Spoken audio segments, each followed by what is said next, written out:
Hello, and welcome to episode 73 of Ranking of Saturn. Today we will be playing and ranking the second to last game to be released for the Sega Saturn in Europe.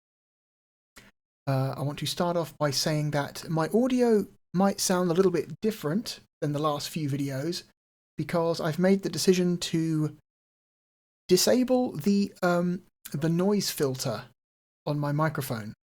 I had problems with background hum on and off throughout this series, and at some point it got so bad, for reasons I could not understand, I decided to just turn on the noise filter for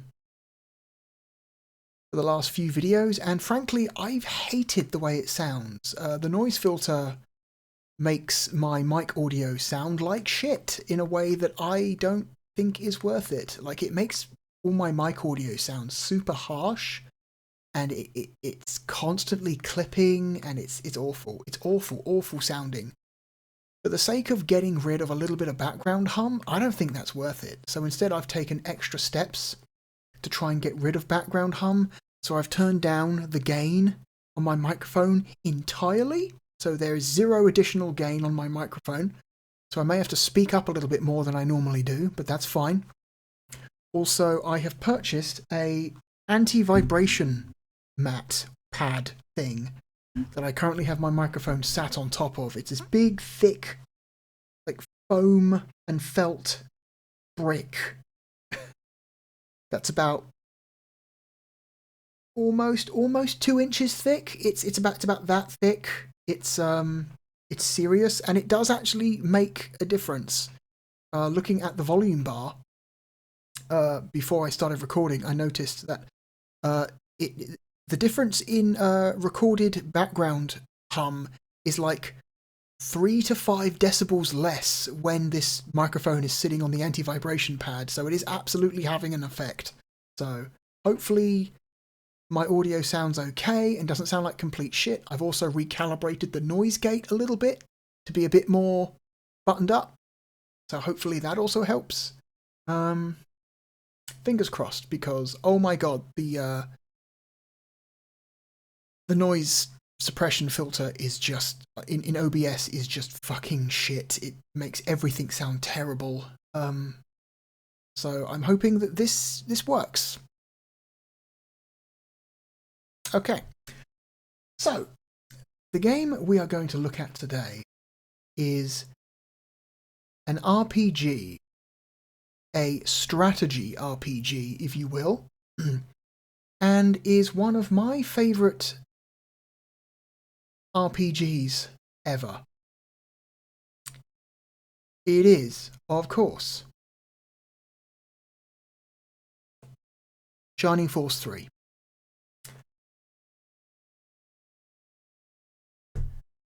Okay, so you've probably noticed I've got the desk cam out. That's not because I think that the packaging for Shining Force 3 is special in any way. I actually have quite a bit to show you here. Before we get into the game, I need to let you know the depths of my obsession with this game. Over the years, I have quite a bit of Shining Force 3 stuff to show you. So,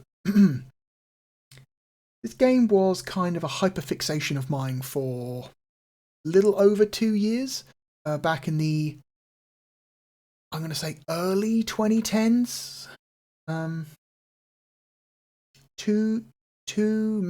Maybe 2.5 years. I was pretty obsessed with this game, so switch to the desk cam. Okay, so let's start off just by looking at the European cover of the game. This is the European box art. It's nice and colourful.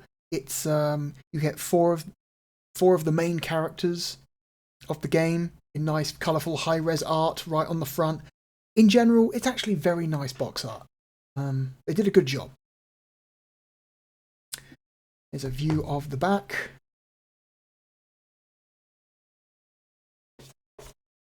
Open it up. The view of the inside and the disc art. Overall, the quality of the packaging for the European version of Shining Force 3, quite high. very good cover art, very good disc art, solid overall. I'm just going to stick the disc in the console for now, just to save time later. Okay, now, a lot of you might already know that the version of Shining Force 3 we got in the West is actually only the first part of a trilogy of games that came out in Japan. And of course, by the time Shining Force 1 finally made its way to Europe and North America, the Sega Saturn in those territories was long done, on life support for effectively a year at that point. Realistically, there was no way in hell Sega was ever going to fund the localization and release of the other two parts of Shining Force 3. So they gave us Part 1, or Scenario 1, as they're actually called, and called it a day, which is a gigantic tragedy, because Shining Force 3, Part 1, here, is quite a good game. It's quite a good game, you know? Shining Force 3 as a whole, all three games to put together, is one of the best RPGs ever made, in my opinion. Like, scenarios 1, 2, and 3 all together, incredible. Some of the best work, well, Camelot has ever done. One of the best RPGs Sega has ever published. It is one of the best games for the Sega Saturn. Incredible stuff. If you know, as a trilogy, but Part 1 by itself is merely very good. Anyway, let me show you. So, of course, I own a Japanese copy of Scenario 1. I also own a Japanese copy of Scenario 2 and Scenario 3. There's the box art for those for you there. I also own the entire trilogy sealed. Because, I don't know, I'm just that kind of sicko. I need to own sealed copies of these games because I love them so much. And of course, I also own the premium disc. The premium disc was a special promotional disc you could get hold of from Camelot themselves. If you bought all three games and then you sent in the spine cards, because all Japanese Sega Saturn games, when you buy them brand new, come with a spine card wrapped around the spine of the jewel case. So, if you kept the spine cards, after Shining Force 3 Scenario 3 came out, and you sent all three spine cards in to Camelot, and you paid for postage and packing, Camelot would in return send you a free copy of the premium disc. The premium disc is cool because it contains like a bunch of additional content. It contains a music player, it contains all of the music from the entire trilogy, video files, a 3D model viewer, so you can look at all the 3D models in the game, you know, rotate them, zoom in, zoom out. There's a save game editor, which is really cool. Shining Force 3 makes use of a transferable save game, so progress and items that you make, things that you do in each game will carry over and have effects in the following games. So if you perform optional objectives in Scenario 1, that will unlock special characters, items and events in Scenarios 2 and 3, and performing optional objectives in Scenario 2 will unlock optional characters, items and events in Scenario 3. It's really cool. And of course, performing optional objectives in Scenario 3 will unlock stuff in the premium disc. So, it's really important that you try and do as well as possible when you play through these games to ensure that you get access to as much new shit as possible in the next one. Really cool. Also, in the premium disc, you get access to an exclusive boss rush mode. You fight 9 high-level bosses back to back. These bosses are famous bosses from not just the Shining Force 3 trilogy, but from throughout the Shining franchise in general. Which is really cool. You get to see a 3D representation of Dark Dragon from Shining Force 1. You get to see Xeon from Shining Force 2. It's really neat. It's really neat. It's a really cool bonus thing that Camelot did. And no collection of the trilogy is complete without it. Unfortunately, premium discs are quite expensive, so be prepared to dig deep. So, not only do I have that, but I also have copies of the official guidebooks. I have used these. These aren't just like things I've bought just to show off to people. I've actually made use of these. Even though they're all in Japanese, I have made use of these. Literally tells you everything about the game, all the characters, all the items, area maps.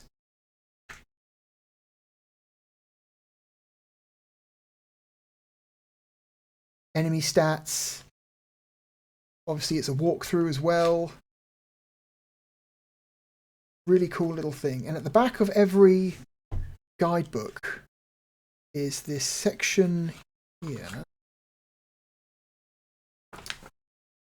called Map Part 2. So these are more detailed battle maps that are a little bit more spoilery than the other maps in the book. And so originally these were sealed. So you see this back page and this front page were originally one piece of paper.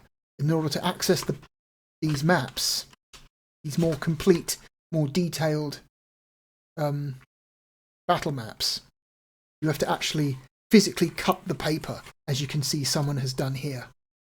It's actually a little bit rough. It looks like they've hacked at it with a pair of kitchen scissors or something. Didn't do a very clean job of that, but oh well. And it's the same in all 3 books, except in my Scenario 3 guidebook, the more detailed battle maps are still sealed. Nobody opened them, so they're still in there, never been looked at, which is neat. These are really cool, and they are genuinely useful. I've made use of these. Give you an example. Where is it? This one? No. I forget where. Anyway, there is a... That's the wrong book. There is a specific battle in Scenario 2, which is an absolute motherfucker. And I did use one of these books to help me get through it. Aha, I think we're coming up on it. Here we go. So it's the Elbasam Temple grounds. And there's a environmental hazard in this battle in the form of giant electrified pylons. And every turn, the pylons will cycle through a different pattern. And if you're caught beneath the arcing electricity of the pylons, all the units take damage. So you need to know where the pylons are going to arc the next turn. And that became very useful for that. So I've actually used these. And I'm not done yet. I also own the official art book. The official art book is gorgeous. It is one of my most prized possessions in my collection of gaming memorabilia. This book is gorgeous. It contains lots of really nice high-resolution art from the games, as well as a bunch of other additional information that you didn't know you wanted until it was available. So some really nice high-res pieces of art from the covers there, the premium disc art, some additional concept art, the original soundtrack cover, some headshots, concept art. There's some art from Shining the Holy Ark as well, which is really cool because Shining Force 3 and Shining the Holy Ark are directly connected.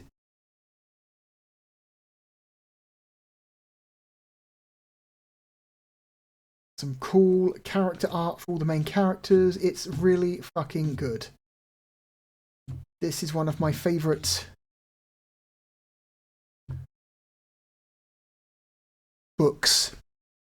game books that I own. This is really good shit. I really love this. I love just looking at this. Also, here's something I made in like 2010, 2011, while I was still deep in the depths of my obsession for this game. I made and printed out my own personal guide for this game. Let's see. In 2011, I was trying to play through this game, but I was playing on real hardware, and you know the console was connected up to a TV in front of a sofa. I was not playing it on a PC, and I didn't have a tablet at the time, and phones weren't really good enough to really scroll through web pages on the fly. That was kind of I didn't want to have to keep looking at my phone every time I wanted to learn something. I wanted all the information I needed written on a piece of paper in front of me, and so I came up with and printed out my own guides, including weapon lists, complete with stats, costs, what scenarios they're available in. There are a lot of weapons in these games. Enemy weapons that you can't technically equip. Items, stat increase items. Accessories, magic, the range of the magic, how much MP it costs to cast. All the sheets are double-sided as well. I bought a printer so I could make this. Like, I really want to make my own physical guide on paper. Like, damn, but I need a printer. Well, I better go buy a printer. And there's like character sheets, battle maps, with like complete with like enemy lists on the map and what items they might drop if you kill them. That's just scenario 1. It's also done for scenario 2 and 3 as well. There's a lot. I spent a long time making this, and it was a gigantic labour of love. And I still have it. I still have this. Primarily because no one should ever spend that much time working on something and then just throw it away. I have a lot of fond memories making that guide. Anyway, that is everything I was going to show you. So, let's get away from the desk cam. Move the desk cam away. Get it over here. Okay. Bring my cup of ice water down. It has been another humid night where I am, and so going to keep cool. Reposition the mic so it hopefully will pick me up clearer. And let's get on with it. Okay. Shining Force 3 came out in Europe in July of 1998. It was the only game to come out that entire month. No games will come out in August. And one final game will come out in September. But that's a story for another video. So let's get on with what we're doing here. Let me get rid of the word pad. Bring up the capture. put on the headphones. Let's go. This game makes use of the 3D pad, so I have the 3D pad plugged in.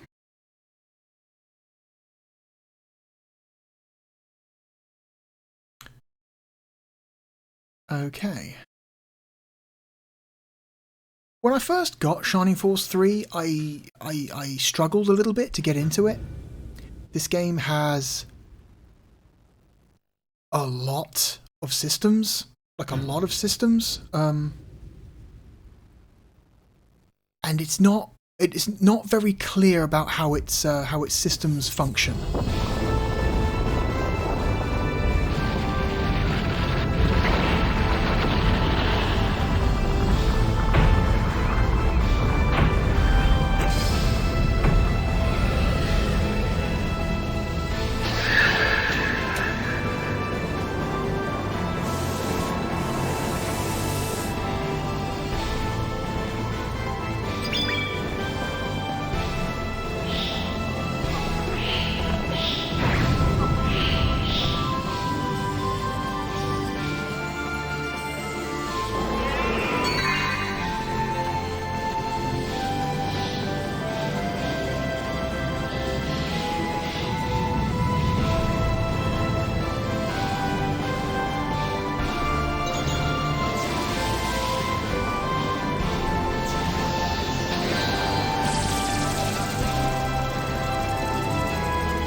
So, for those who don't play the entire trilogy, that intro cutscene is really confusing.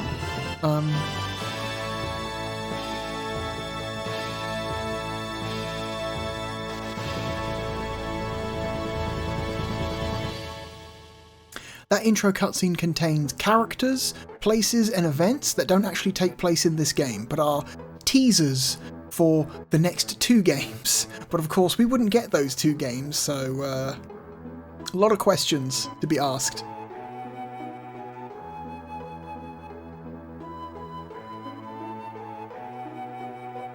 So, for example, in that intro cutscene, there's a brief look at like a big round like UFO type thing, like floating in the sky. That's a war machine known as the Valkyrie or the Walkyrie. That doesn't show up until most of the way through Scenario 2. There's a shot of a character in the clouds, glowing in the clouds. They're a character who doesn't show up until most of the way through till Scenario 2. There's a shot of a stone statue with laser eyes. That is actually Stage 1 of the final boss of Scenario 3, but you won't know that until you get there.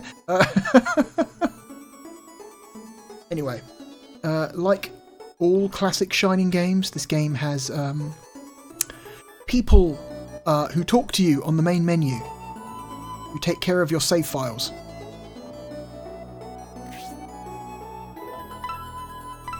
So let's start a new game.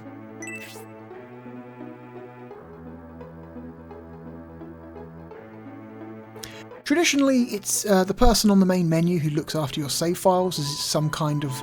It's either like a girl holding a book, or a witch with a cauldron. I believe in Shining in the Darkness, it was an old man on a rocking chair. In Shining Force 3, it's a wizard and his fairy.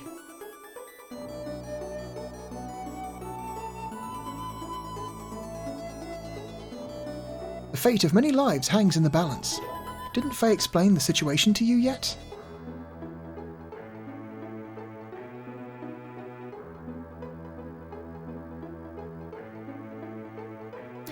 I can allow you to name 3 of the characters as you wish. Although, Although he is honest and full of kindness during times of physical conflict, the fury of this man's soul can burn hotter and hotter as he releases the savageness of a tiger. Okay. He shall be named Symbius. So Symbius is the main character of Scenario 1. You can change his name to whatever you want, and as long as you finish this game, whatever the names you come up with for these characters will stick all the way through the trilogy, so you can give them really dumb names at the start of Scenario 1, and they will still have them by the time you get to the premium disc. It's so choose wisely. We're just going to leave his name as a default. A brilliant man with a never-failing composure, he has an iron will that can't be swayed by emotions. He fights like a dragon, and he slices through the battlefield like the wind. He shall be named Median. So this is the main character of Scenario 2. He rises above all others with his strong spirit, but carries with him a sorrow, a past full of sadness. Once released of this sorrow, his soul will soar as he becomes a wolf with sharp and virtuous fangs. He shall be named Julian. Is this name okay? And this is the main character of Scenario 3. The paths of these three characters and their armies will cross multiple times as you go through the entire trilogy. In fact, you will sometimes witness the same events happening, but from like the opposite side. So for example, Scenarios 1 and 2 like literally take place over the same period of time, and end at the same point, you know. And then Scenario 3 starts off in the timeline like a little bit further from where Scenarios 1 and 2 start, but the end of Scenarios 1 and 2 happens like halfway through Scenario 3, and it all kind of like converges and joins up and splits apart again. It's really interesting how they make the stories of these three armies intertwine. Also, fun fact, Julian is the little boy we looked at very briefly when we were playing Shining the Holy Ark. Remember we found that little boy in Enric Castletown talking about how his dad's gone missing and he has to leave? This is him. Shining Force 3 is a direct follow-up to the events of Shining the Holy Ark.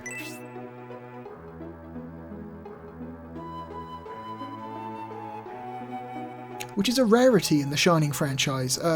Typically, most Shining games do not take place in the same universe as most other Shining games, kind of like Final Fantasy or Legend of Zelda, before Nintendo started retconning everything and brute forcing a fucking stupid timeline into everything.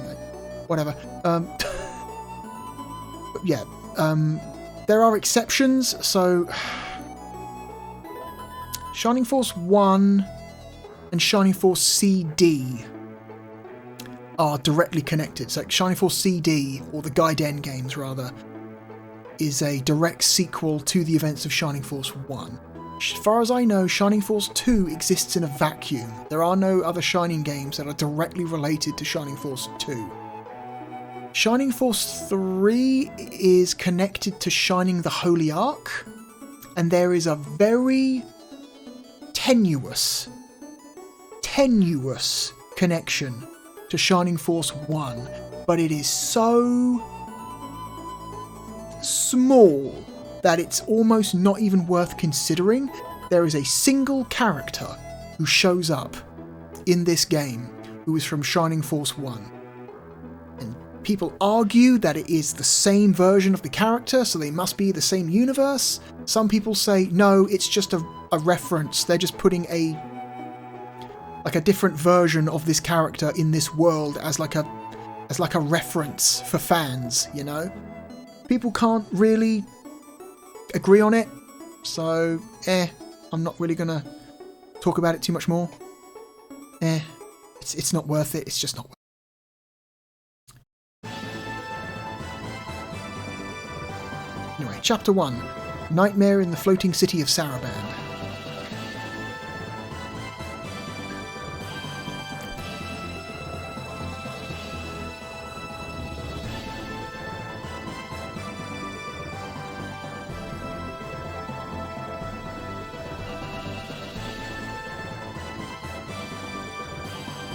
This game's got a pretty good soundtrack.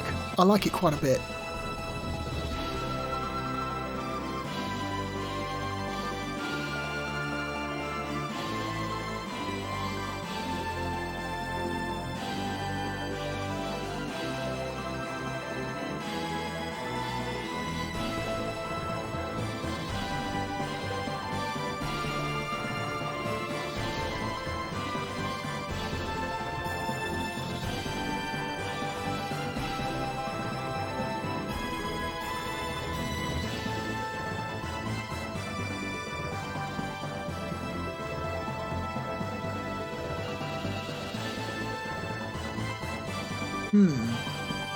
Suspicious figure.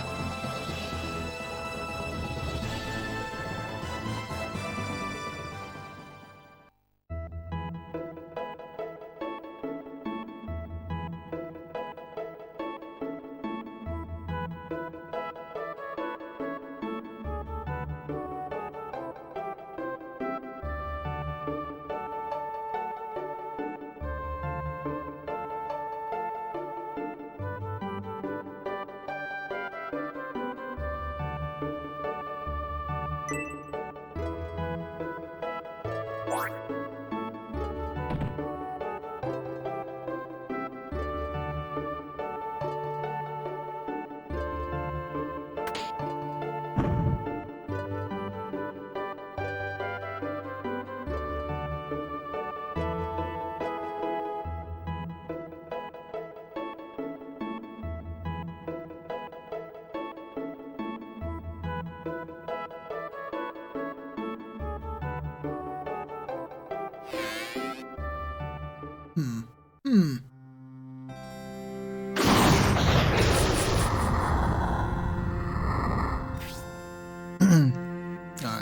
This cutscene does go on for a little bit, so prepare yourself.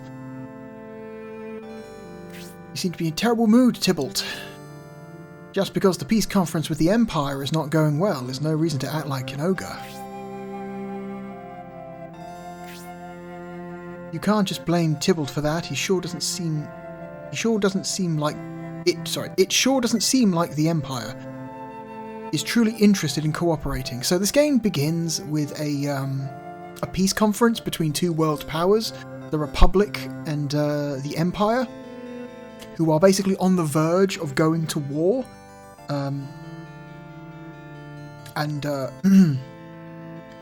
They are attempting to try and prevent that by setting up this peace conference in a neutral city, which is the floating city of Saraband, which is literally a city built on the back of a giant barge. And the barge will travel around the coast and move to different parts of the continent over time.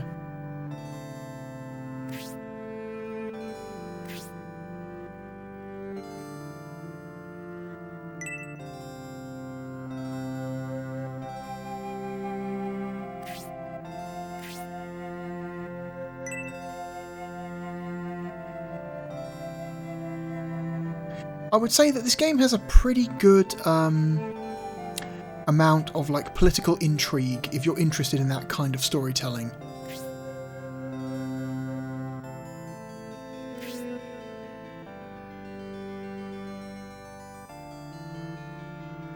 Be that as it may, as the entrance to the Holy Land of Elbasam, Barand is an important strategic point. Even without your troubles, how long would it have been before the Emperor turned his greedy eyes towards you? That is a hard truth, Dantares. With the people in revolt, you had no other choice. There was no way to stop the invasion by the Empire. As our Republic has but recently separated from the Empire, our own people do not yet understand the benefits of standing on our own. The Empire has taken advantage of that fact. We have poured our lifeblood into this, while others tear down everything we accomplish. It is unbearable. Others tear down everything? Who are you talking about? What do you mean, who? Have you forgotten? The rabble General Varlant mentioned. I have not forgotten, but There's no need to bring that subject up now.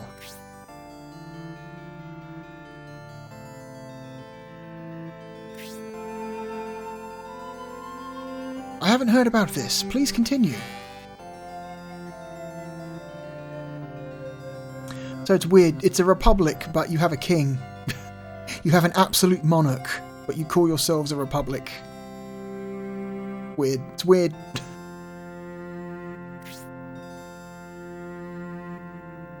How are things with you, Symbius? Are you getting used to filling in for your father, Conrad? I see. You don't look as if you are.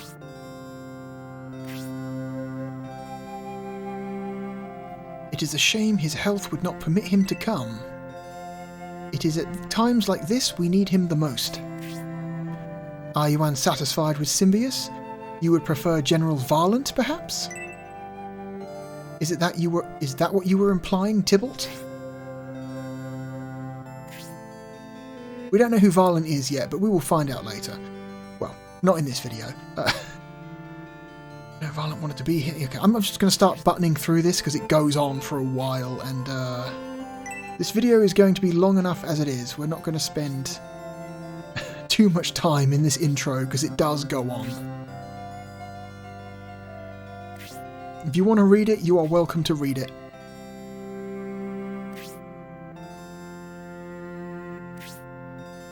Also, fun fact, the main characters of each scenario don't speak in their scenario. They do speak, but it's always presented as ... as an ellipsis.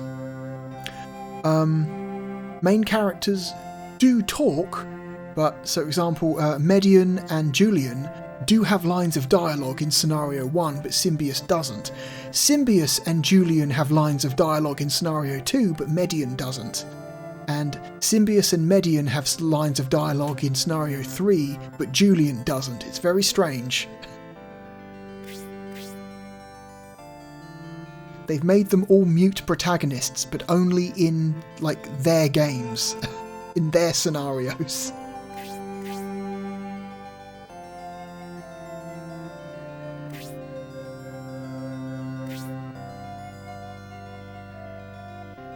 Our soldiers stationed in Balsamo have reported some strange people in the area.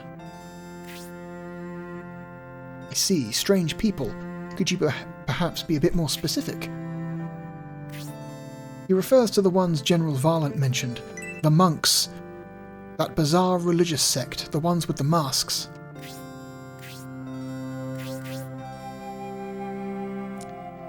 Reported a group of pagan monks taking up residence in Balsamo prior to the start of the peace conference.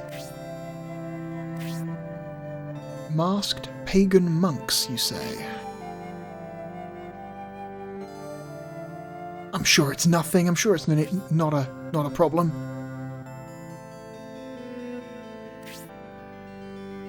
Okay, so to cut the story short, there is a cult of evil monks that are trying to resurrect their dark god, and they believe that the best chance their dark god has of taking over the world is if the two major military powers on the continent are weakened first. And so, basically, the Bullzone monks, as they're known, will incite a war by sabotaging the peace talks in order to try and get the Republic and the Empire to bleed themselves white. So when they do manage to resurrect their dark god, they can just easily sweep across the whole continent and take everything over. That's what's happening.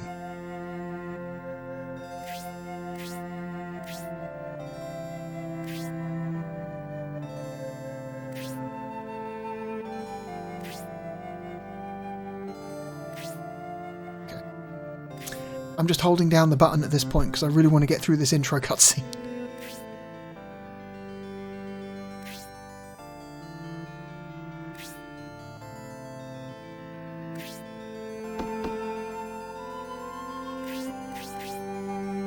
Okay, new main character, Mascarin, the elf.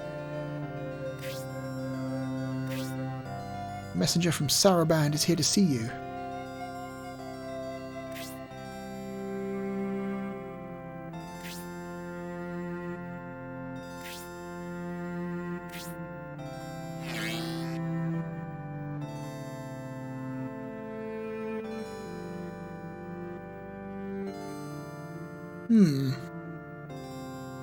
Looks like the guy we saw shapeshift earlier.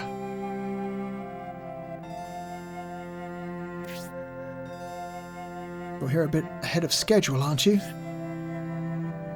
Lord Garvin suggests that, given the current difficulties in the peace negotiations, a new approach may help. Before the official conference begins, he invites both yourself and the Emperor to an informal council. We weren't informed of this. This informal council is obviously an excuse to get all the advisors out of the room. Perhaps that's not such a bad idea. Without the confusion of many voices, the two of us might make progress. All right, I shall go. Are you planning on going without a bodyguard? I shall ask Edmund to accompany me. But I am the aggrieved party in this conference. Your emotions may hinder our discussion. In light of this, I believe you should remain here.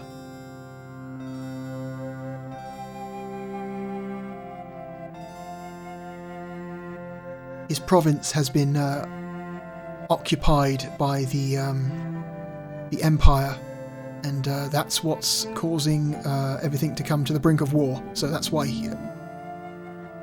this peace conference is happening. Unlike us, you are not well known here. Go speak with the people of Saraband and learn what you can. Okay. Even though the Emperor Domeric and I meet... Even though the Emperor Domeric and I meet today, I would not expect to resolve anything just like that. Besides, you are too serious, like your father. You could use some time relaxing among the people.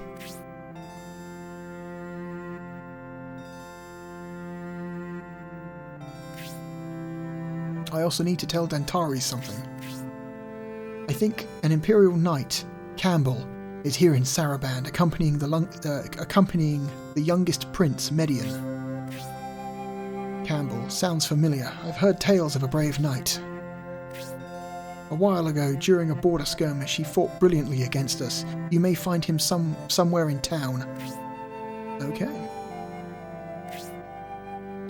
I am ready. Thank you for waiting, messenger. No? Come on now, is it just the C button? It's just the C button, okay.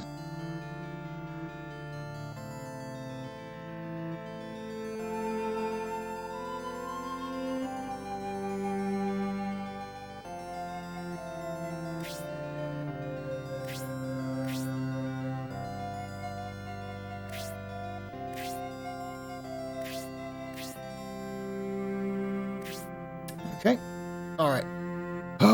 Freedom. Okay, yeah, that first intro cutscene does drag on quite a bit. Okay, cool, so we're free.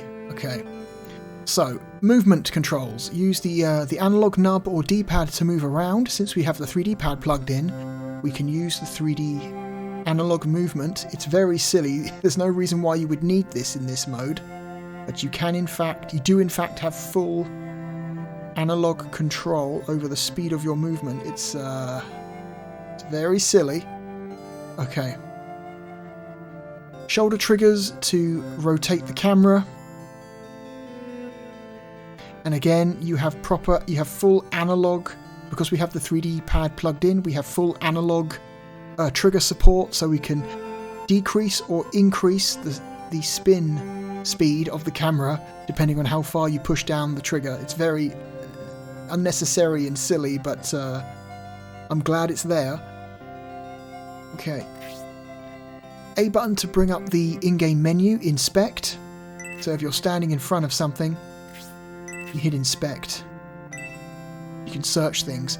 This is the worst way of investigating the environment. You're better off just pressing the C button.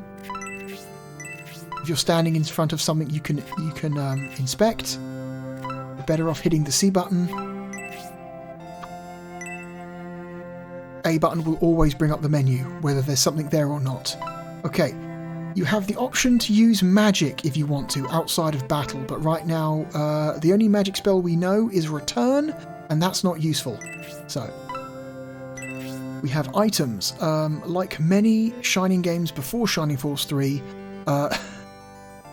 this game has something of an annoying inventory system. To use, drop, give, equip. So every character has 4 inventory slots, which is there for... It kind of forces you to like pick and choose carefully what items you want to take with you. You do gain access to a shared inventory outside of battle, but in battle you only have access to the 4 inventory slots on each individual character. So, okay, you have party status. Here you can investigate individual characters, their condition, their stats. For example, we have HP of max of 12, 8 MP, our attack stat is 11, defense is 6, agility is 5, luck is 5, speed is 6, and we have 0 experience. You see our class is soldier. You can hit the C button for a more in-depth look at the characters, what they currently have equipped, their friendship bonuses. So friendship bonuses are things you can gain if 2 characters help each other out in battle. They gain experience towards a friendship bonus, and that friendship bonus can get stronger and stronger as if you continue to level it up, which means if those 2 characters are standing right next to each other, they will gain certain stat bonuses depending on the character they have built up a friendship bonus with. So, for example, building up a friendship bonus with Dantares and standing right next to him in the battle will boost your attack power. Same with Symbios. Okay, new main characters. Grace is our main healer. So, where is Mascarin? That little minx, she thinks she will be scolded. She is curled up hiding somewhere. She got me in trouble in the middle of the conference. She peeked through the window. I beg you to forgive her. She regrets what she did. Okay. We let Mascarin off so easily, it would not be good for her. Since Lord Symbios is insisting, I'll let her get away with just a warning this time. You can come out now, Mascarin. Sir Dantares says he will forgive you.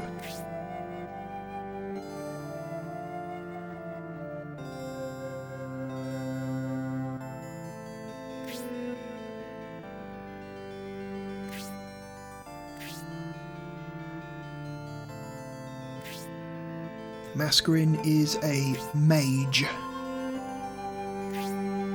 She mostly deals in offensive magic.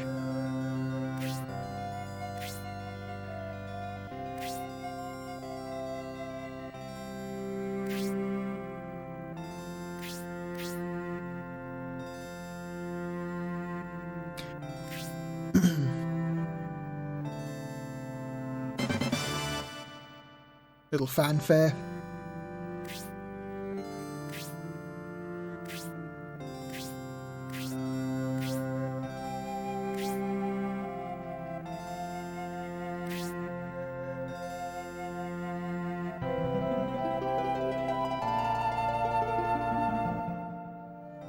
Okay, so now our party is 4 members strong. Again, we can look at the others. See what's going on. Look at Mascarin. She knows 1 spell right now, which is level 1 Blaze. These are her items. She has currently no friendship bonuses with anyone.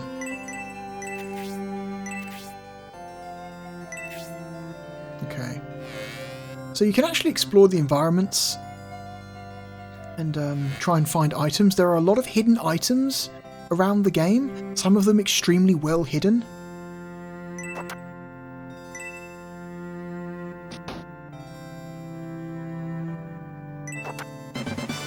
There we go, we've got 10 coins. Some of them are more obvious because they're hidden in chests. Some of them are really, really like cleverly hidden, like they're hidden in barrels or like random pot plants or like random pieces of furniture or just a section of wall that has absolutely nothing like to make it look like there's anything there. But my god, if you were to search certain parts of the environment that don't look suspicious in any way, they in fact have stuff hidden there. So, and a lot of the stuff that's hidden is like really important, like mithril chunks. You need to try and find as much mithril as possible throughout the game, because that's how you get end game weapons with mithril. And they hide so much of it in such bullshit ways that I honestly, I recommend if you play through this game, you at least use a guide to help you find all the hidden items, because oh my god, some of that shit is bullshit. Anyway, let's get out of here. Let us get out of here.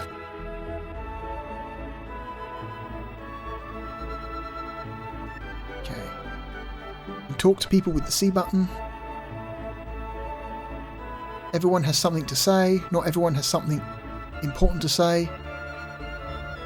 You can go in whatever buildings you want, as long as the door is not obstructed.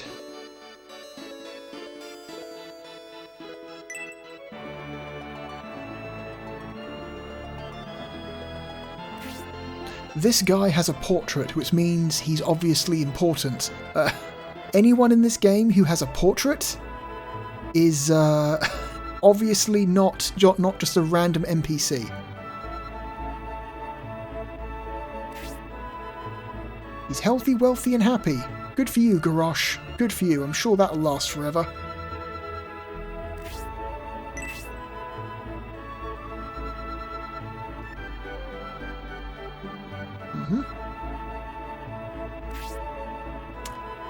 I roamed the world as a mercenary searching for a master archer and ended up here in Saraband. I liked it so much I joined the Bridge Guards. However, I'm thinking about moving on. Good for you, Hal Haywood. Good for you. Frame rate's pretty good.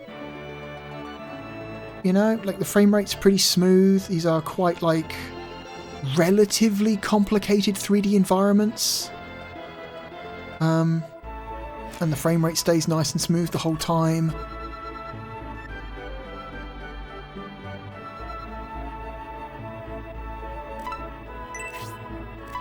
There's nothing in that barrel. What about this?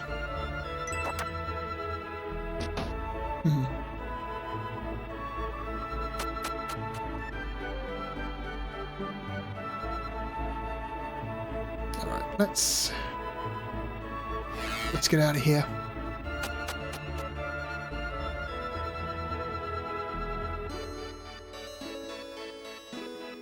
Okay, so this is Saraband Town Centre.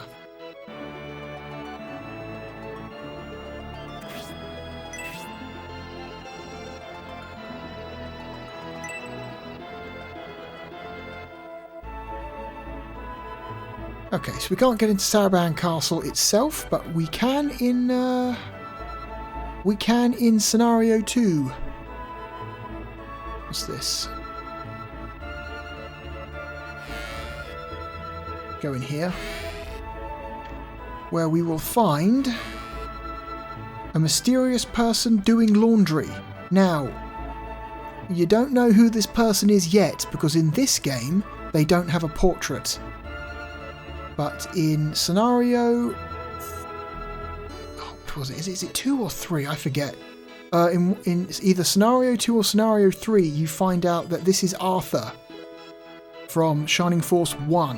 Whether it's actually the same Arthur from Shining Force 1 is debatable. It is at least a version of Arthur from Shining Force 1 that has been put into this game as a reference for fans. He's for some reason retired and has decided to spend his life doing other people's laundry. I find that it's not a bad alternative. Do you agree? No. Ha! Knowing that you're still a young pup, it is understandable that you say so. However, I wonder if you can still say so after fighting soldiers and monsters for years. Someday, I'd like your answer again. Okay. Arthur is the only connection Shining Force 3 has to Shining Force 1, so whether that's enough to tie this game to the same universe as Shining Force 1, I don't know. Or if he's just, you know, a cool reference for fans.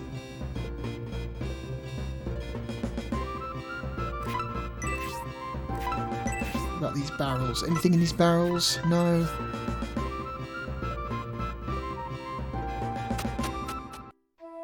Don't need to talk to anyone in there. Okay, let's just get this on the move, shall we? Let's just mainline this so we can get on with it.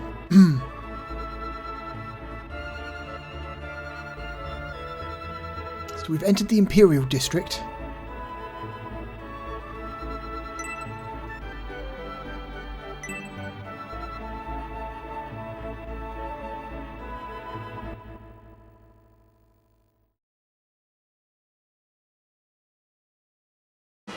Maybe we shouldn't have come here.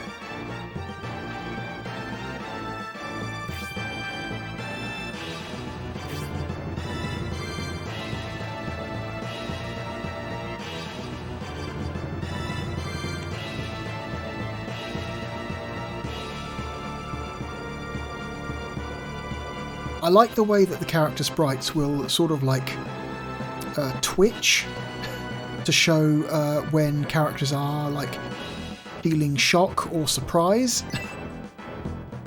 Adds a nice little touch.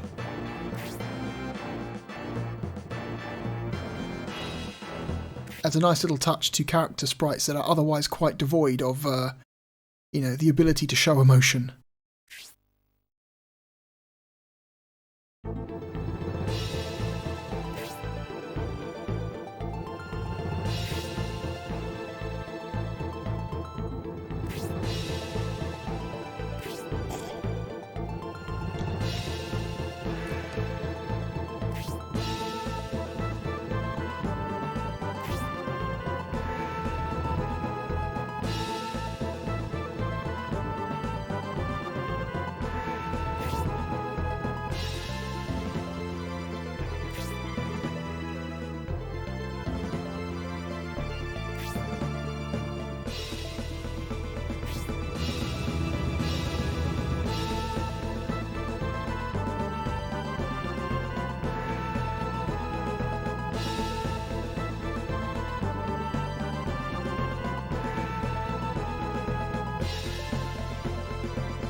Your timely arrival saved us some unpleasantness. Don't mention it. I simply said that to spare a few Imperial soldiers' lives.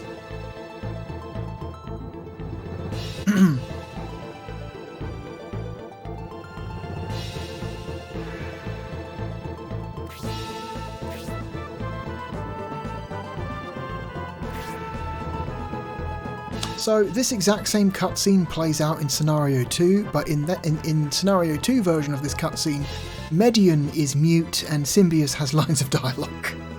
It's very strange.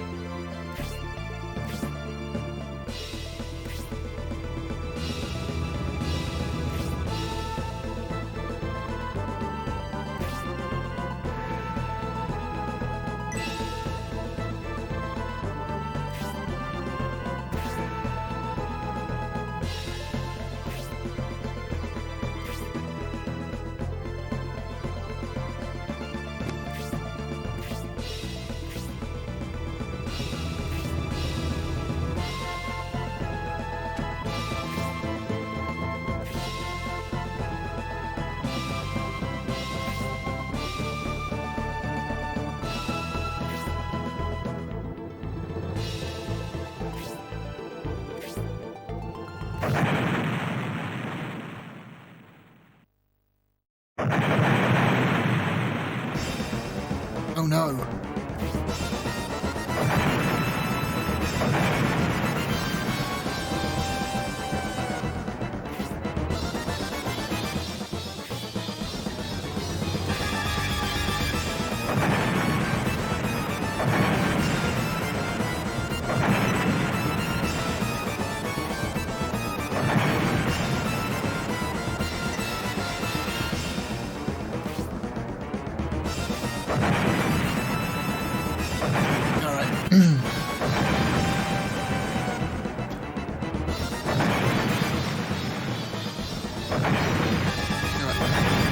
Let's get back to the embassy.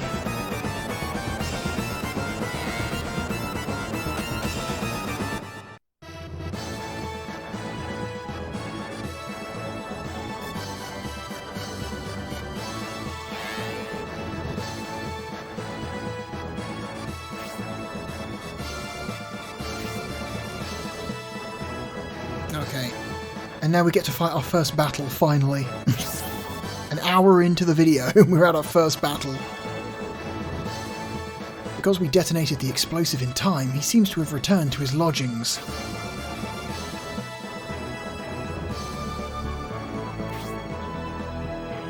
What's up with that suspicious monk in the mask? You're not Median and his friends. You are swine from the Republic.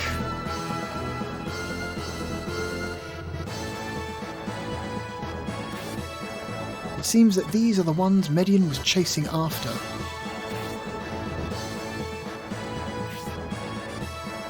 Do you think you can fight me with that pitiful band? I'll cut you all to pieces.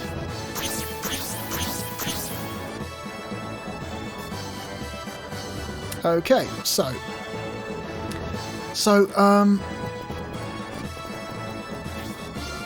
what we're going to do, for the sake of expedience, I'm going to back out to the main menu and we're going to load a pre-prepared save file. We're going to load one I made earlier. Let's just suppose for a moment I spent an hour grinding on, like, basic enemies to get all the starting characters up to level 5 and then saved my game. Purely for the purposes of this video. Okay. Yep. Okay. Continue. And we want this one. So this will put us exactly where we were previously, but everyone is level 5. Which will make the next 2 or 3 battles go much quicker, so I can show you more of the game.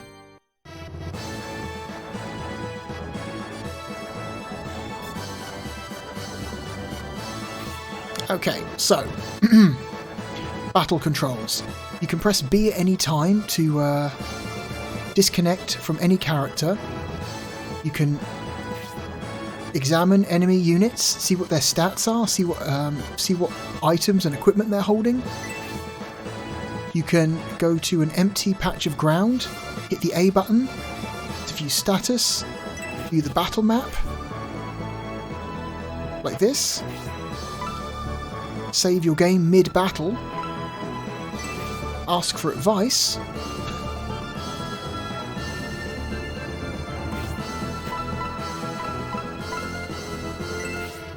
Okay. And you can go back to controlling your units with the B button. Okay. The glowing white squares indicate your movement range. The order in which you move your units depends on their agility stat. So since Mascarin has the highest agility stat of all 4 characters, we move her first. I'm going to move Mascarin here.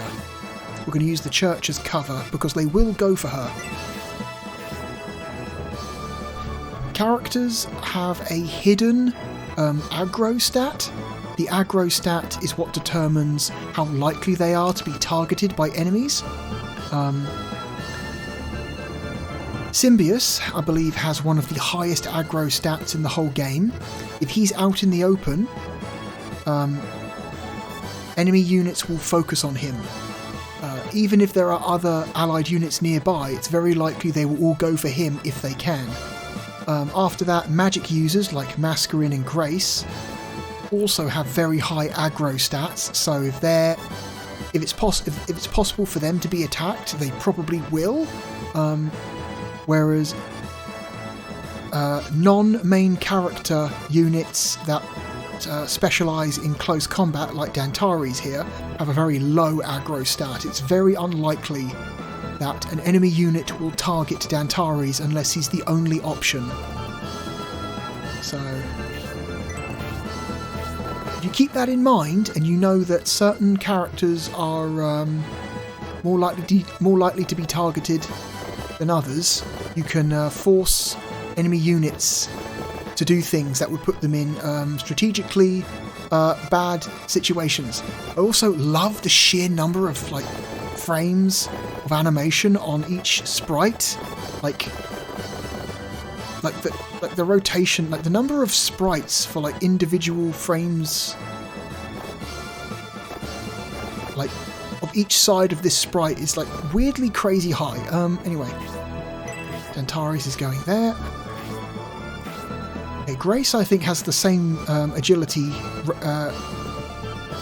stat as the Balsamo monk, so her movement will be mixed in with theirs.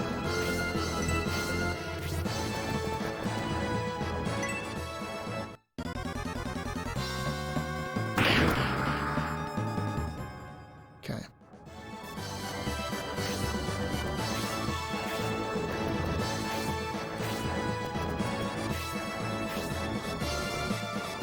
Okay, so these guys have just lined themselves up in a nice little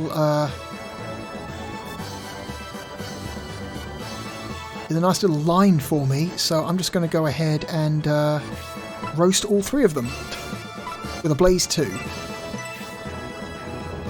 Because Blaze 2 lets me do that. Here I come. Blaze 1 only lets you attack 1 character. This game has some really nice effects used in the battle screens like this. The spell effects in this game can look really cool at times, especially the summons. Some of the late game summon spells are kind of awesome looking. Because we're level 5, that gives us only 1 experience. The amount of experience you gain from attacking enemies depends on their level and your level. If you are a much higher level than they are, they give you no experience, basically barely any experience. However, if their level is either higher than yours or roughly equivalent to yours, you get a decent amount of experience from taking out an enemy. Okay, I'm just gonna go ahead and attack you.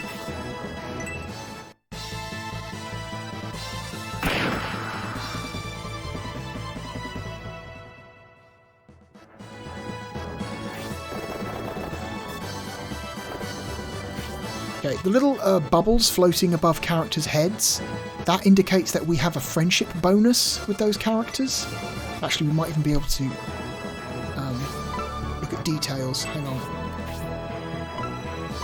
So, Symbius has friendship bonuses.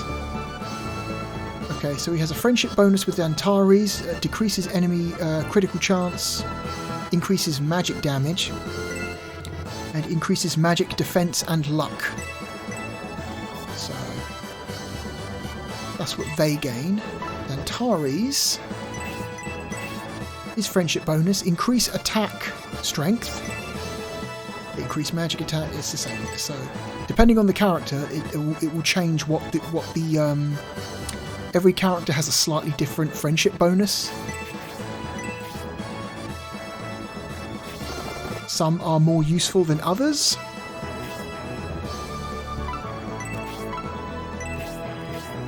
The Antares have a spear. No, he doesn't. Okay. Prepare to die.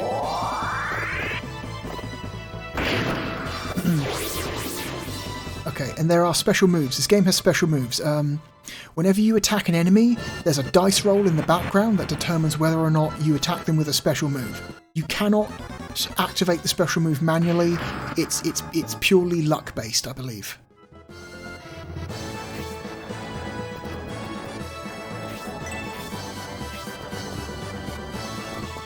Since he's only got 1 HP, let's just finish him off with Mascarin, even though her physical attack is really bad.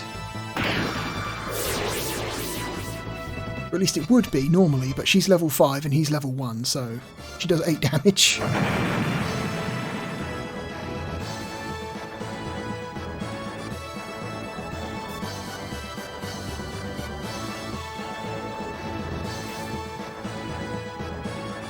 The masked monks, in reality, are just a bunch of murderers. These monks and the troubles, they seem somehow related. In any case, let's go back to our lodge.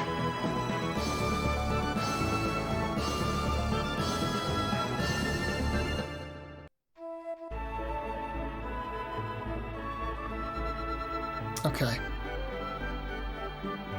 Let's go back. All these people have something different to say now, but in the interests of time, we're just going to not talk to anyone.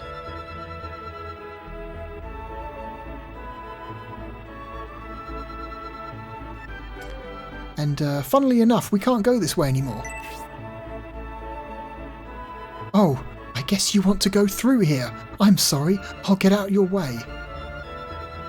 I'm sorry, I'm so scared. My legs are trembling and I can't move. Could you please take the road instead? So he's there for a reason. It's because when we walk down this road, a cutscene is going to activate.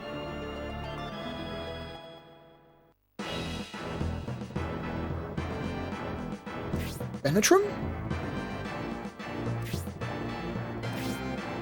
King Benetram, by any chance, is the person with you the Emperor Domeric? Indeed, I am Domeric. Are you not the knight Dantares, who fought in the defeat of Campbell's army at the coast? That means this child next to you would be the son of Conrad. What is going on here? Please give me an answer, King Benetram. Something's not right with Benetram's eyes. Looking awfully red. Are you saying that you don't know of this infamous plan to return Barand in exchange for my life? That no one knew of this? What a farce.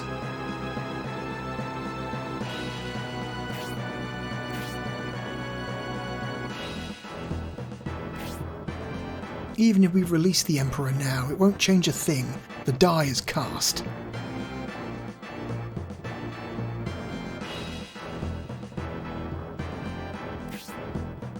My lord, please wait. Please, release Emperor Domeric. I, Dantares, upon my oath as a knight, cannot allow you to abduct the Emperor. Interesting. So you're saying you will cut me down if I try to leave with the Emperor?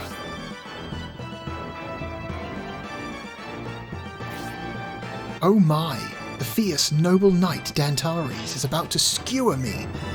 Whatever will I do? Also like the way that the text boxes will sometimes move and animate to emphasize emotion in a piece of text. What are you waiting for? Stop wasting my time. Hurry up and do it.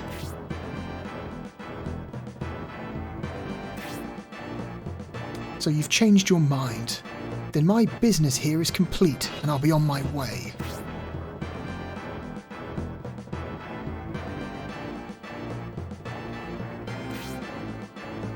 So that is how you intend to work this. Interesting little scene you've put on here.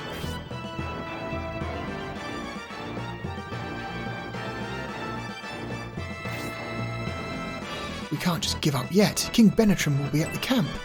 We've got to try once more to talk some sense into him. Don't you think he was acting kind of strange? And why was the king with those monks? We must figure out the truth. Okay. Continuing on. Quick thing. How many people know this is here? Every town in Shining Force 3 has an HQ base like this, where your soldiers can gather and you can talk to them. And they will have different things to say depending on what point of the story, what point of the game you're at. How many people even realise this is here, that there's one this early in the game? At no point do you have to come here, so it's very likely that most people don't even realise it exists.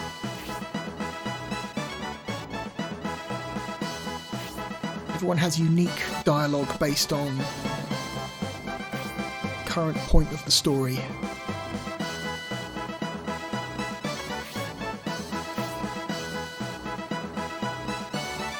Anyway, just wanted to point that out.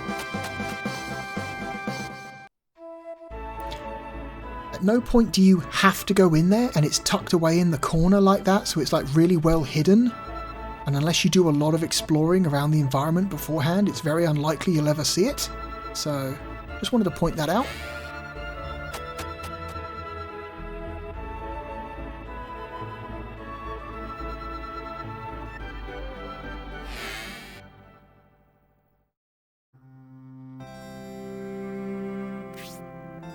You took your time, Symbius.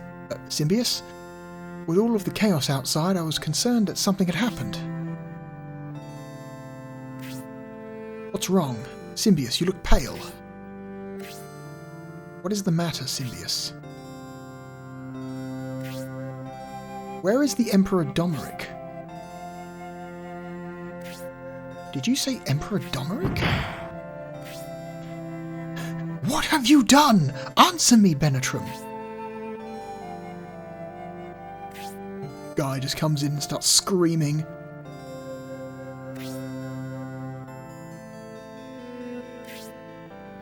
You have attacked Saraband, and on top of that, what have you done with the Emperor Domeric?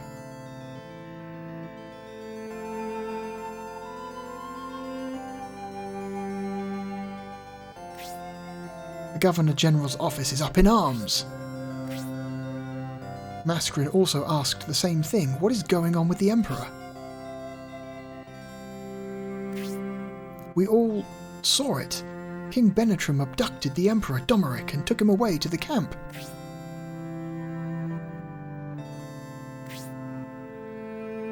What? When did you see that? It was just a couple of minutes ago.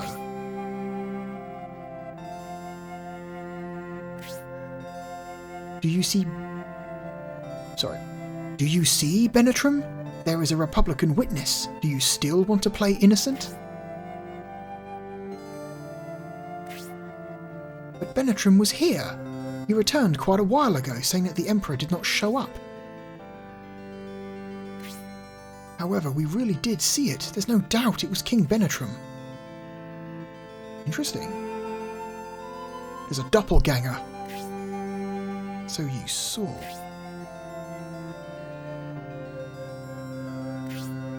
Are you sure that it was me?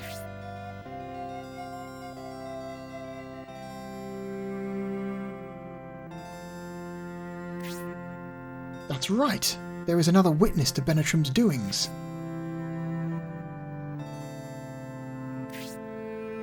Edmund was with him as well. Indeed, I was with King Benetram. I was with him the whole time. He never left my sight. Benetram is telling the truth. Domeric did not show up at the conference room. He most certainly did not abduct him. Edmund is a man of few words, but he is a trustworthy general who would not lie. So, what is going on here?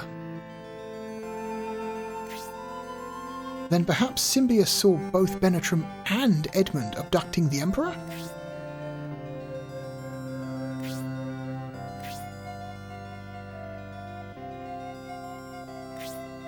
General Edmund was not there. Just going to start buttoning through this now. Group of masked monks. We came across a group of masked monks. They attacked us. Nothing we couldn't handle. They were quite vicious, especially for monks. By any chance. We did not make the connection back then, but I believe they are the masked pagan worshippers of Balsamo. Begins to make sense.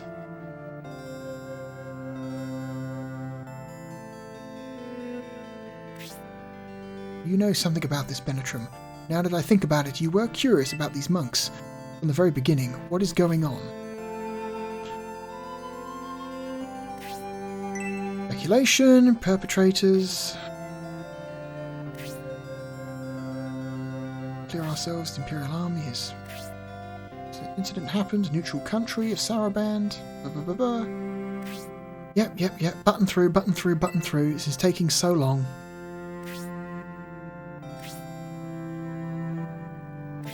The conversations in this game do like to just go and go and go and go and go. Which is not good for our purposes. If you were playing this game normally, yeah, you could absolutely read all of this, but I'm trying to show off the battles here, and this game is dragging its feet. Dragging its feet.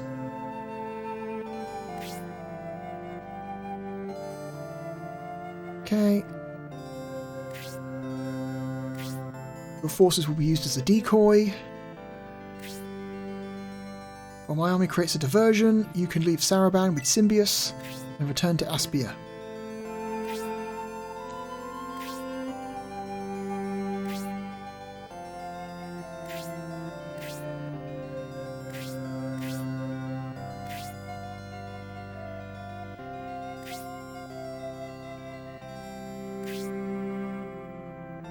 Okay, they're going to create a diversion so Symbius and Benetram can get out of the city. Okay, yep, very good. Try not to die.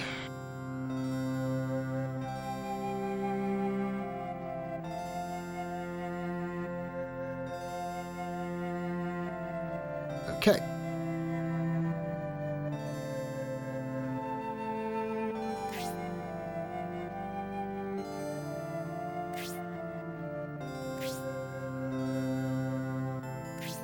Don't waste their sacrifice.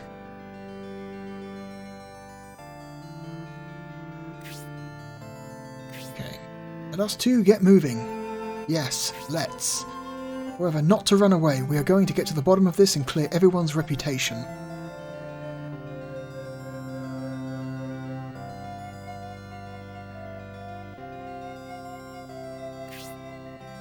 I didn't bring you here for this, but...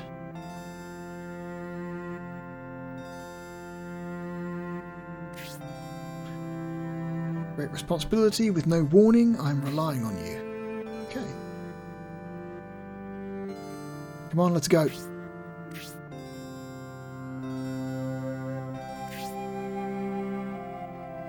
Okay. Alright. Let's go. Let's bounce.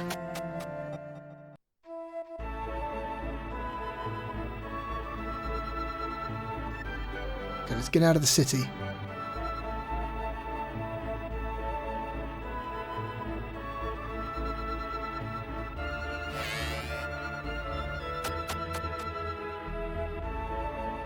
Let's just head straight for the exit. Let's not talk to anyone. Not do anything. Let's just go. Okay.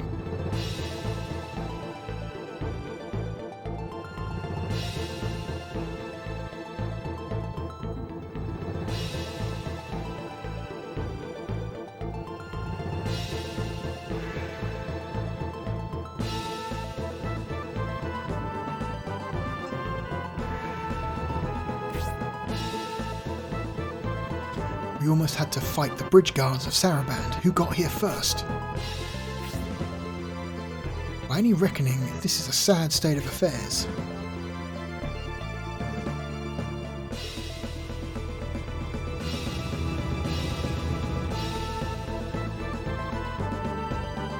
Oh look, it's the two archers we saw before, Hayward and Garrosh.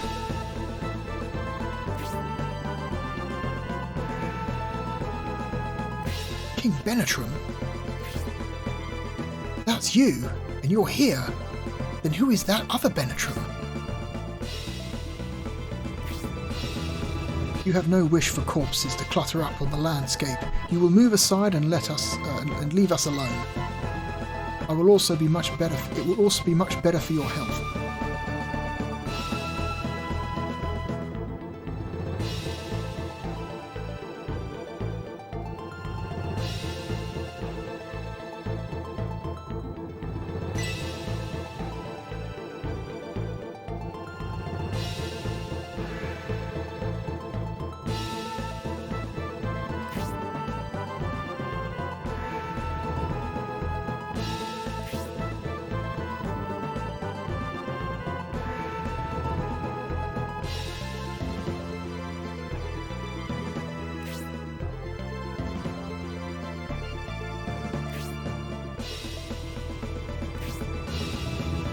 Surprised to hear the Lord of Massacres, Emperor Domeric, would be so compassionate.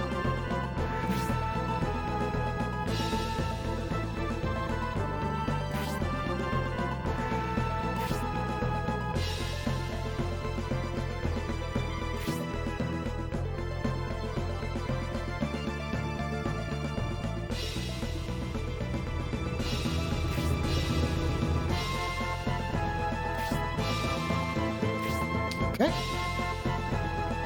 Your advice comes a bit late.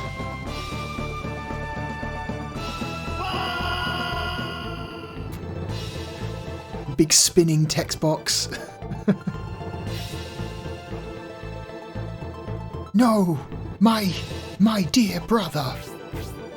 How sadistic.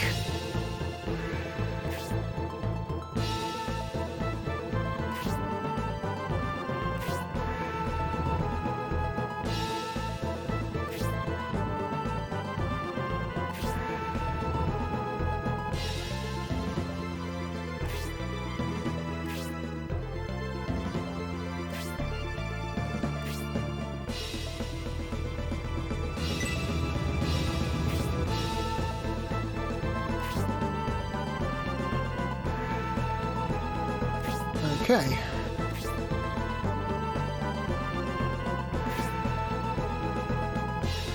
Alright,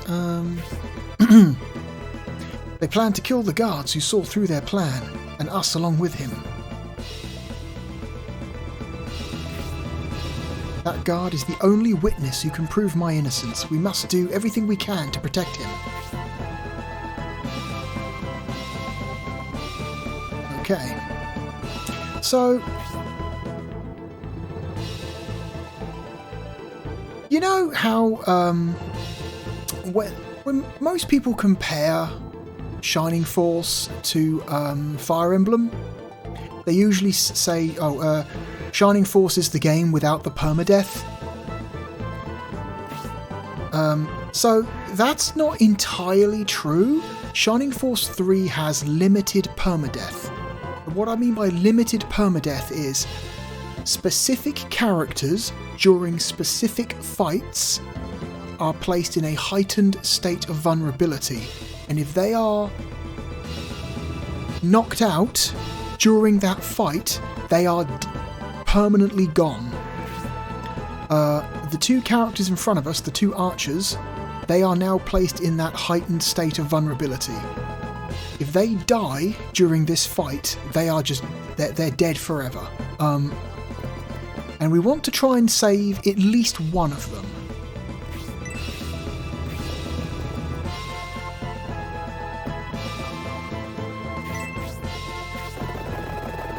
So we want to charge forwards as quickly as possible.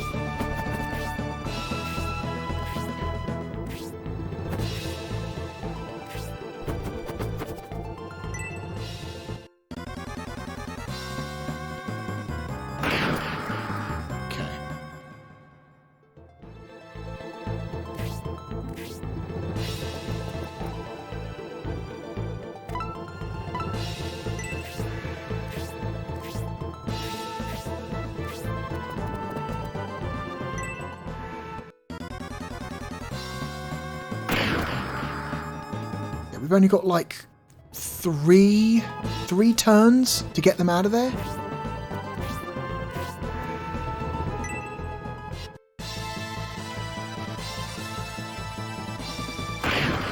If we manage to save Haywood, he will join our army in this game. If we manage to also save Garrosh, he will show up in scenario 3. However, Garrosh is more of a choice because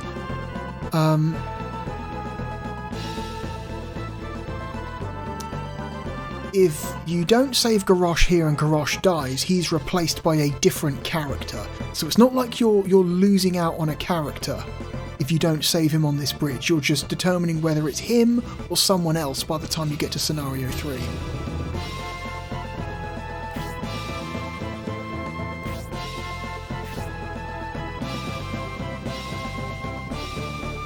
So many hidden agendas. Both Benetram and even me, Domeric, are mere pawns in this twisted scheme.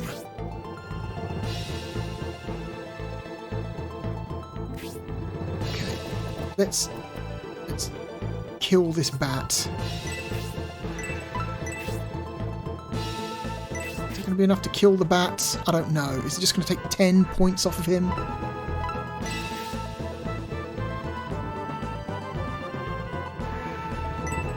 Let's just do it. Hopefully this kills the bat, or it'll just reduce him to 1 HP. Good.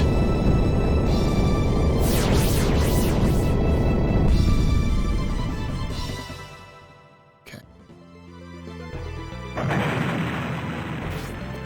Right. Continue to charge forwards.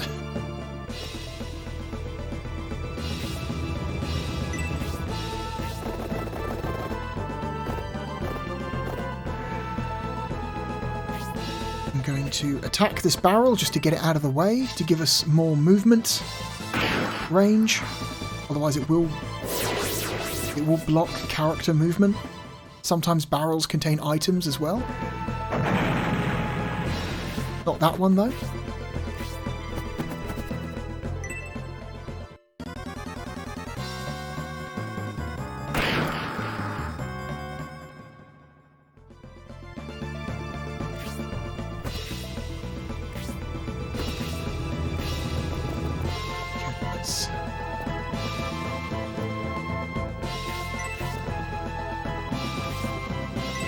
Grace moving forward. Haywood's gonna do some bullshit. I'm not controlling Haywood, he's AI controlled at this point.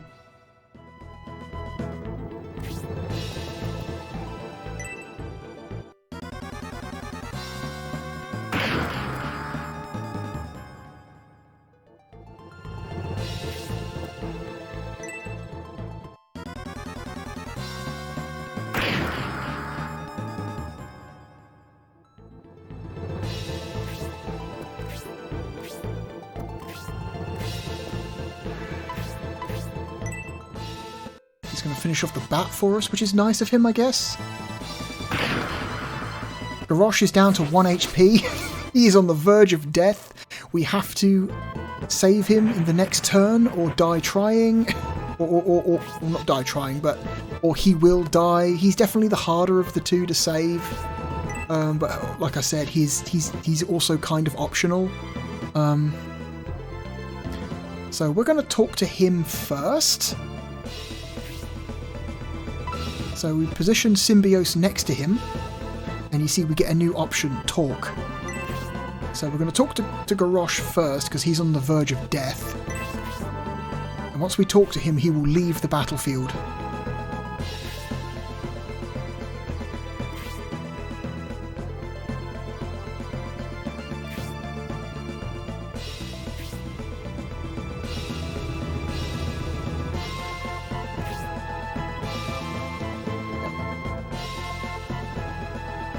He's going to come back in scenario 3 because we managed to save his life. Okay. And then...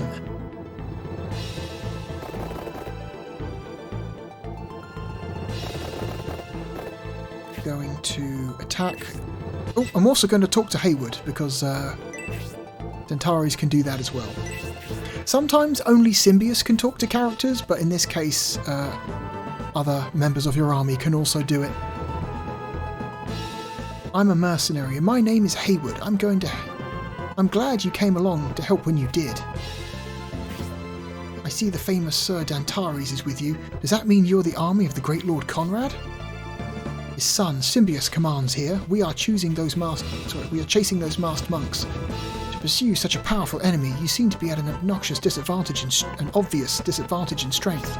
Don't know why I read that as obnoxious. Please allow me to join your band. I've dreamed of fighting alongside a famous warrior like Sir Dantares. But here's the thing, just because we've spoken to him and he's joined our force, he's still vulnerable. Okay, so if he dies during this fight, he's still permanently dead, so you need to keep him alive until this fight is over.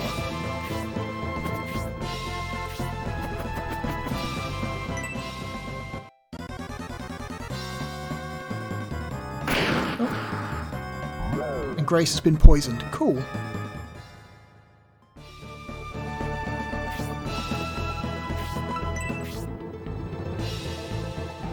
We're going to start off by antidoting ourselves to get rid of the poison. Celestial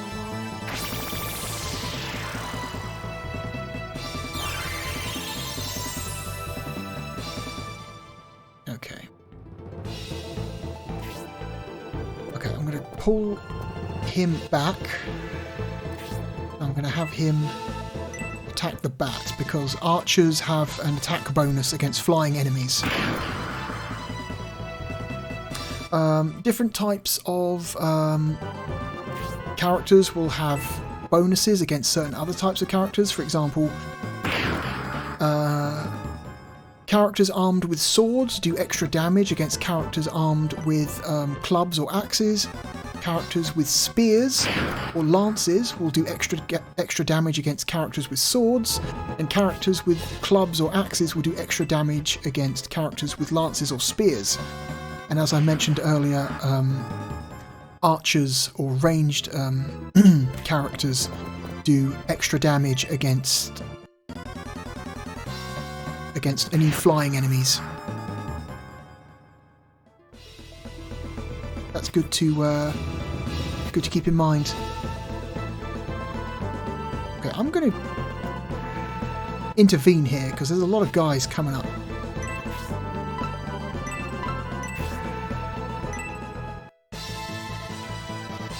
I come. Try and block their movement to prevent them from getting to Haywood.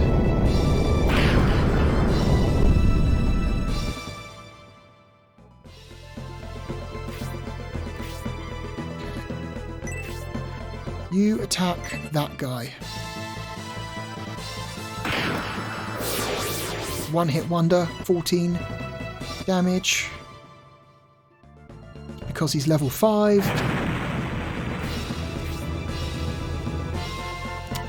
You finish off this guy.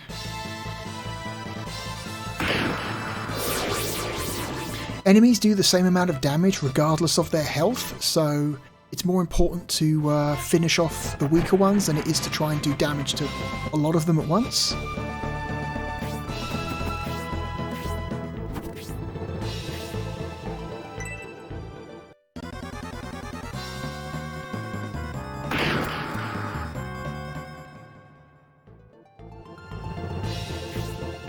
Okay, Grace, you're going to start off by getting Haywood up to full health, just to make sure that he stays alive and becomes a permanent member of our army.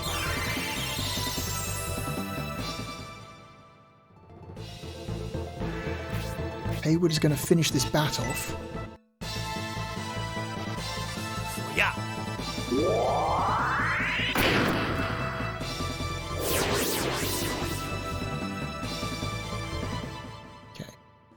43 experience points for finishing that bat, because Haywood is currently level 1, so that makes sense. The most amount of experience you can get for finishing off an enemy is 49 experience points. The game doesn't let you take any more than that for a single action. I'm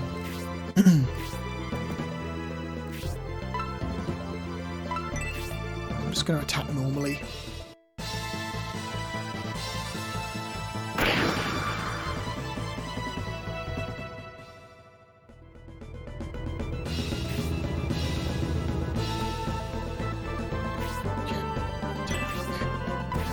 Let's finish off this guy.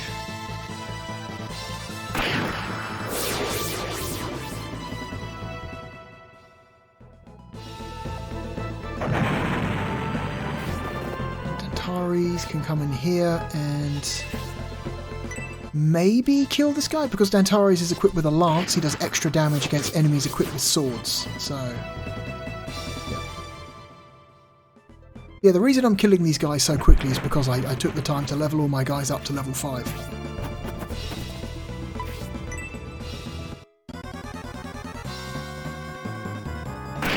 Oh, good. Thanks for that.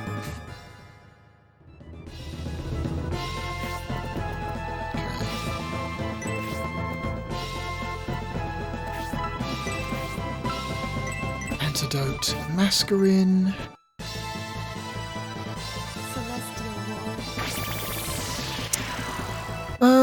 I got into, I think I said earlier, when I first got Shining Force 3, I wasn't super into it, because I found understanding all of its different systems a little bit difficult. This game has a lot of hidden systems, or systems that are just not explained very well.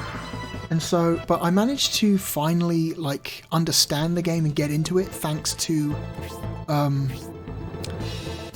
a Let's Play by now deceased YouTuber Total Biscuit. In the late 2000s, Total Biscuit, when he was still on the Something Awful forums, he was part of the Let's Play community there, and he did a Let's Play of Shining Force 3, and it is still one of the best Shining Force 3 Let's Plays. It is still. He explains the game in such a clear and concise way, and how the game functions under the hood. And what all the systems do, and what are the benefits of using the systems, and how to get the most out of them. He was so good at explaining that stuff. It actually got me back into Shining Force 3 in a big way. And thanks to his explanations, I was able to like enjoy this game in a way that I really struggled to do so beforehand. And yeah, and then I was hooked. I have finished the entirety of Scenario 1 3 times. I have finished the entire trilogy in Japanese twice. I know there is a fan translation. I have never touched the fan translation. I've only ever finished these games in Japanese. I forget. Does he have a spear yet, or has he just got a lance? Nope, he's only got a lance at the moment.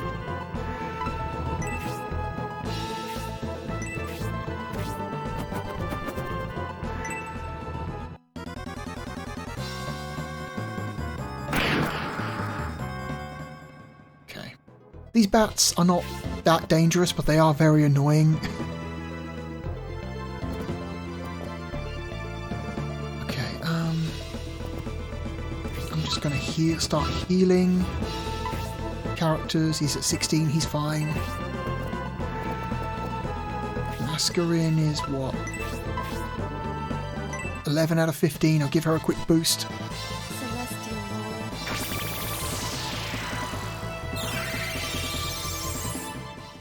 Okay, so there are secret items hidden around not just the like the towns, but also the battle maps themselves. Sometimes they're items you can get to during a battle, sometimes they're items you can only get to after a battle.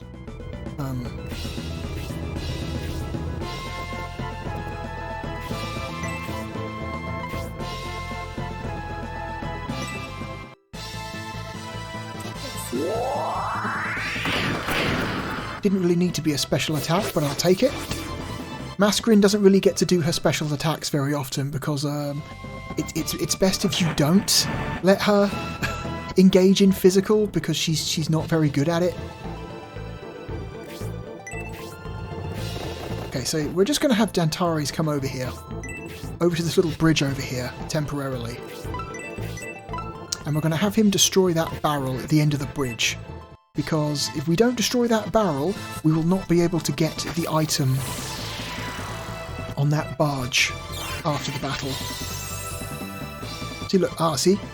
Symbius is now sees you as a friend, so that means we've ranked up the friendship bonus with Grace. So I believe it's... I think that the levels of friendship bonus go from partner, friend, trusted... and there's one above trusted, but I don't remember what it's called. Okay, we're going to keep Hayward back. Keep him back a little bit. We don't want to accidentally aggro the mage yet. Mages in Shining Force 3 are bad news.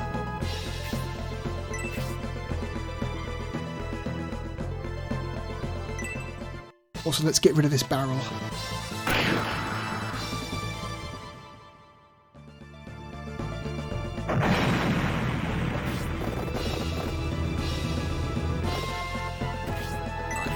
Also get rid of this barrel.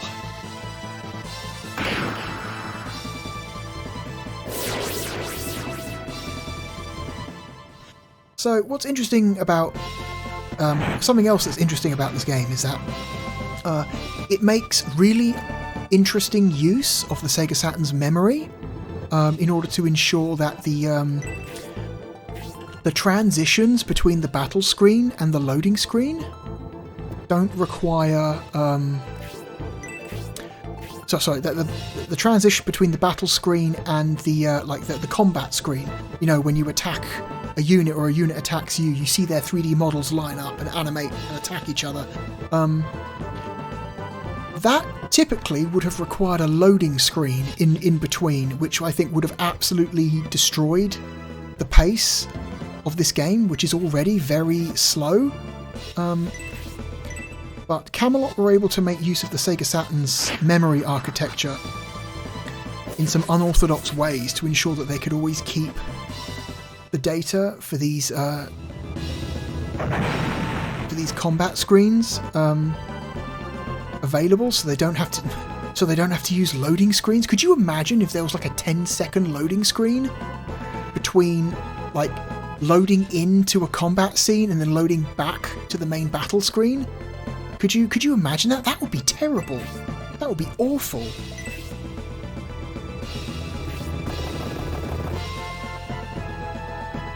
So supposedly they actually store 3D model data in the area of RAM that is intended for sound effects. Like there's a chunk of memory in the Sega Saturn that is supposed to be exclusive to the sound chip, but Camelot use it to store actual like 3D model data in there, which is interesting. That's a way of doing it, I guess.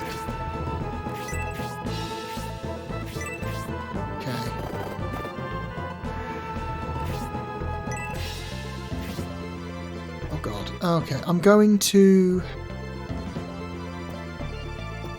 leave Grace here. So when you fight an enemy mage, it's important that you keep your battle line broken up like this, because if he has if he has a level 2 spell, that means he can hit a character and any character standing directly next to that character. By keeping our characters in a broken line like this, we can ensure that he cannot attack more than one person. Yeah, I'm not going there yet. Okay, now it's time. I'm going to attack him with Masquerin first. Hit him with a Blaze 2. Here I come. We're going to try and take this guy down in one turn. Because magic is bad news in Shining Force 3. You do not want to get hit by spells. They are army killers. They really are.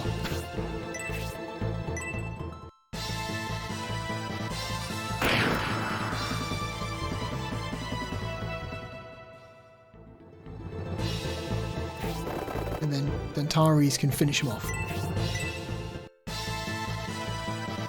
Prepare to die. This game's got some very funny voice lines. A lot of the English voice acting in the Western version of Shining Force 3 is really, really, really bad. Like amazingly bad.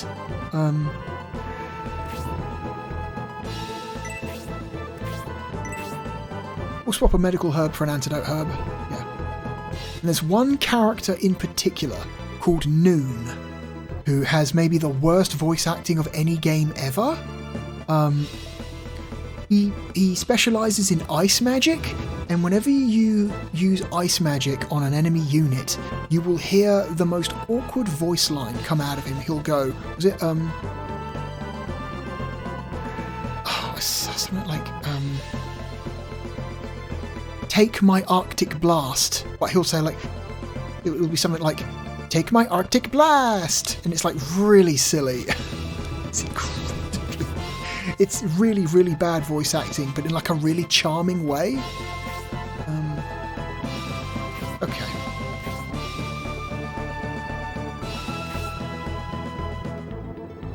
Okay, so that's it for Battle 2.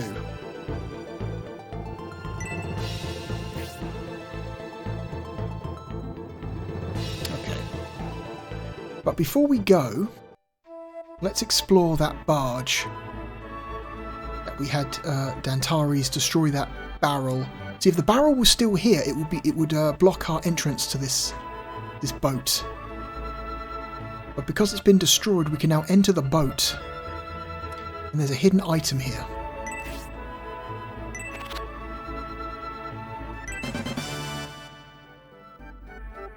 There we go. So we found an iron bracer. Give. What does the iron bracer do? Raises attack strength. Okay. So we can see who we give it to and who it'll have the most effect on. Symbius and Dantares already have very good attack stats. Masquerin and Grace don't, but they're magic users, so you shouldn't really be using them on the front line anyway. Haywood is brand new and he's level 1, so let's give it to him. Okay, so let's have him just equip it.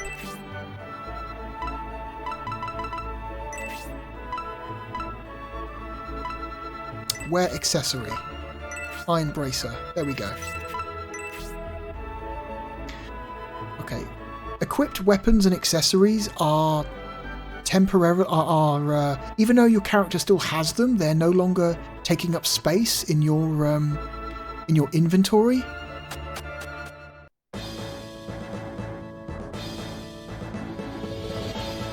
So that's a way to free up some spots. This game is a very colourful and charming presentation. I really, really like it.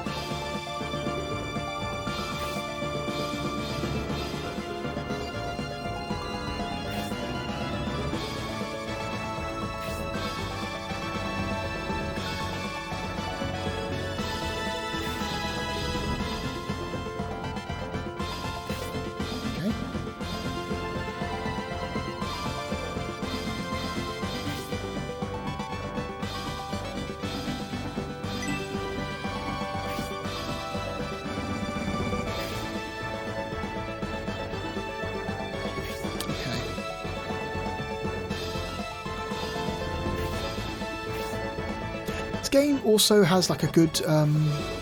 Not all of the battles in this game are straightforward. A lot of the battles have gimmicks attached to them. Like some battles will require you to do have weird optional objectives to achieve during the battles, like, I don't know, saving fleeing refugees, or breaking the curse on a bunch of cursed villagers who during the night turn into zombies and things like that. Or sometimes battles will have optional side dungeons that you can do during the middle of a battle. It's really interesting. I'll show you one of the optional side dungeons later.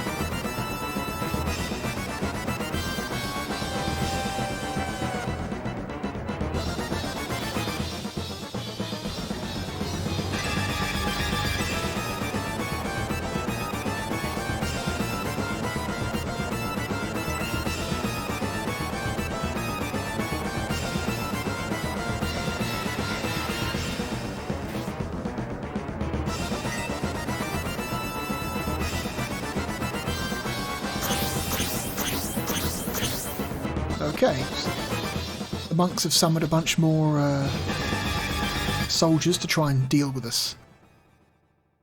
Alright, so now we need to give chase.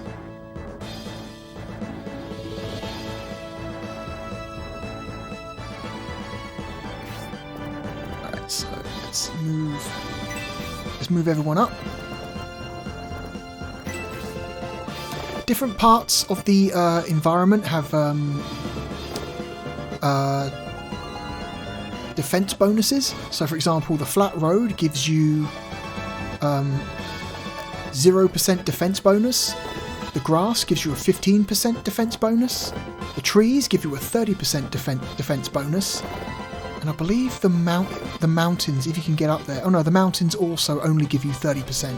So if possible, you want to try and lure enemies out of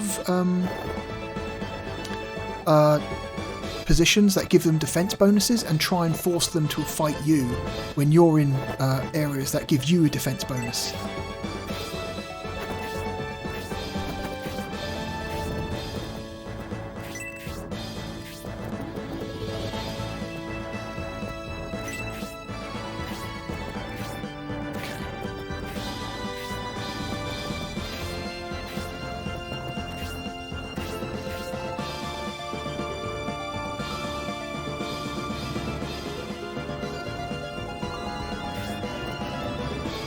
Just going to go ahead and attack these guys. Here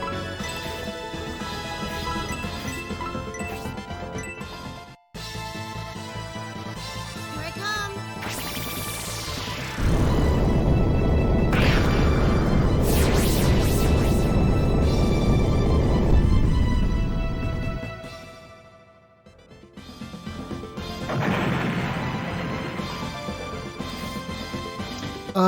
We don't really want to drop anything for the medical herb.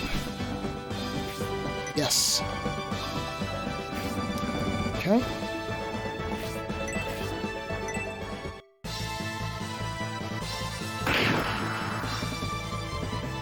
One HP left.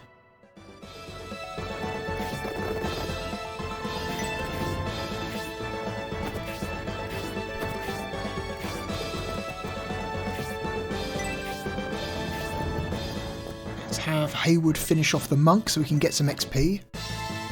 Maybe level up.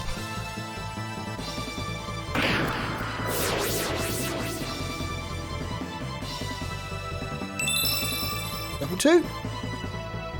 HP 1. Attack by 1. Defense up by 1. Agility up by 1. So we got a full level up that time, which is good. So here's the thing about level ups in this game. They are random, so whenever a character level ups, the game will roll a dice in the background. It'll do a random number thing in the background, and it'll determine exactly how many points you get. Sometimes you get a point, you get HP, MP, attack, defense, agility, Some characters can't earn MP points, like Haywood cannot earn MP points, so the best he can hope for is HP, attack, defense, and agility. Sometimes the dice rolls don't give you a full level up like that. Sometimes it'll be like, oh, you got HP and no attack and defense but no agility, you know. Or sometimes you might get attack and defense but no HP or agility. Sometimes you'll only get 1 stat increase. I've had occasions in the past, now this is very rare, this doesn't happen very often, but I've had occasions in the past where a character will level up and gain no stat increases because the RNG in the background was so fucked. A good strategy for this game to ensure that your characters get good level ups is if you notice that one of your characters is close to leveling up, do a mid-battle save, level them up, and if you're not happy with the stat increases they get, reboot the game, reload the save, and level them up again. And just keep doing that until the RNG gives you a level up actually worth having. That is a very good strategy.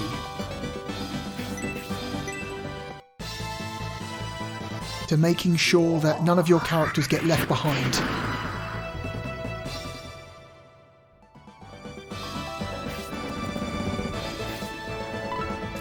We're going to have him stay here.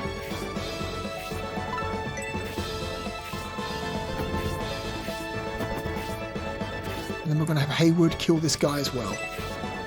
So we want him to try and catch up a little bit in his levels.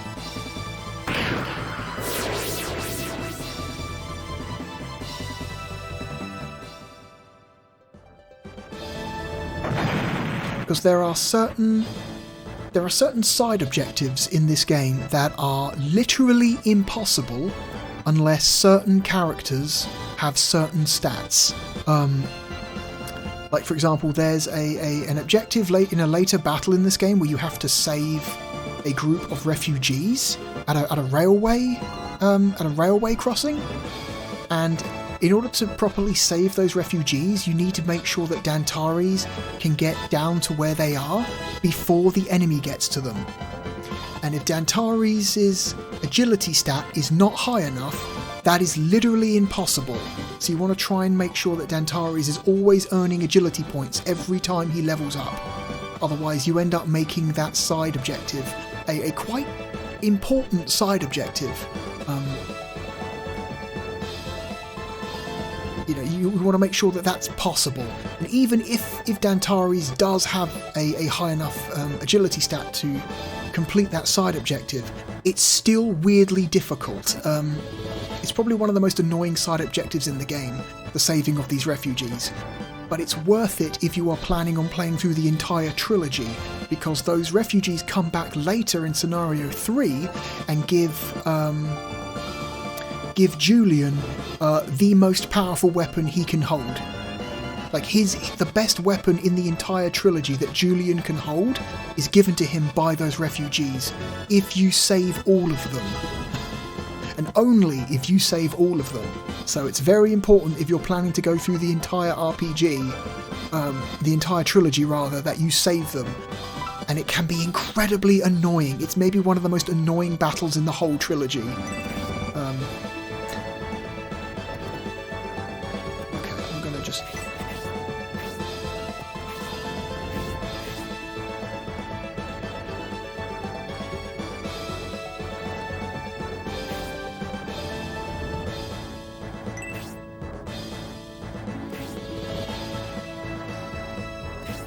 They've made it to the village, so we've got to get to the village.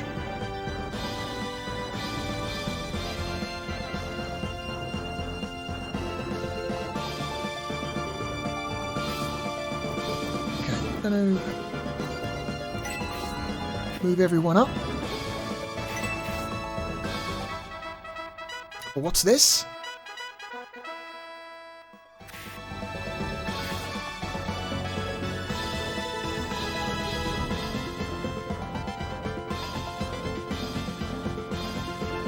If you thought this battle was going to be straightforward, you were wrong. As executors of the laws of Saraband, we must depart at once to search for our allied nation's dignity. Emperor Domeric, and bring the criminal King Benetrim to justice. According to the bridge guardsman Garrosh, King Benetrim and the Republic are innocent. However, Governor Garvin rejects that. We must carry on, do our duty, and bring these kidnappers in. Oh well, Garrosh tried.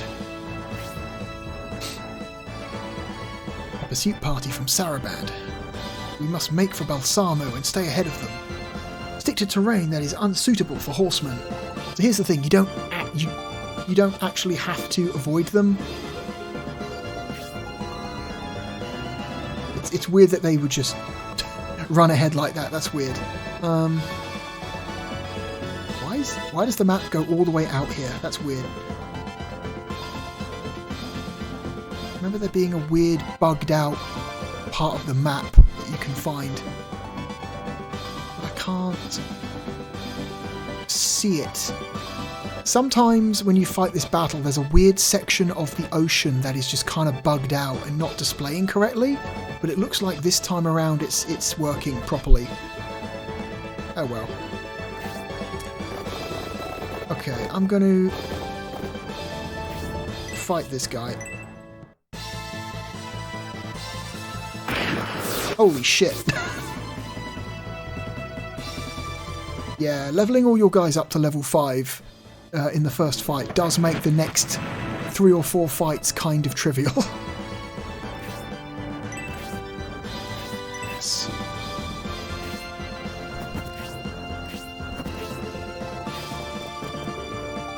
Okay, move Hayward up.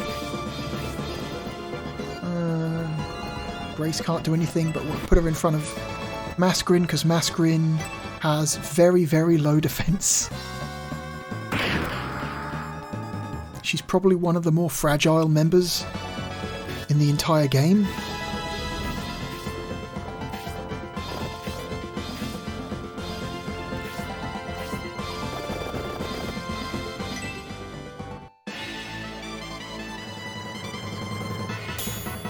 Oh, he blocked. Cool. Yeah, sometimes you can block, sometimes you will counter an enemy attack, which is really good. Ah, you see? So instead of opting to attack Grace, the healer, the AI chose to attack the main character, Symbiose, even though Symbiose has a much higher defense stat. And that's because Symbiose has, like I mentioned before, the game has a hidden aggro stat. Symbiose has a higher aggro stat than Grace, which means enemies are more likely to go for him if it's possible. Okay, I'm going to attack. I'm going to get rid of this monk. Here I come.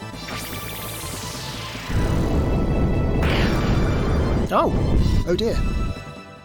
Well, I was going to get rid of the monk, but oh well.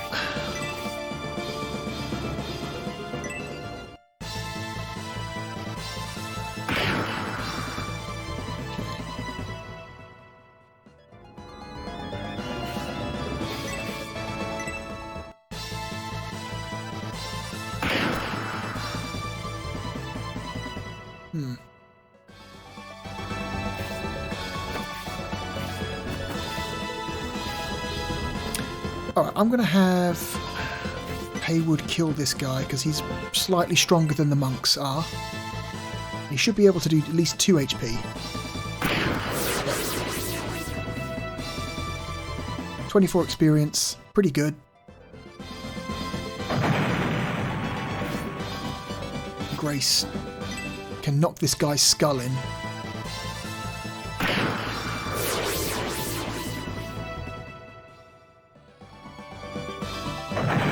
Take him out of action.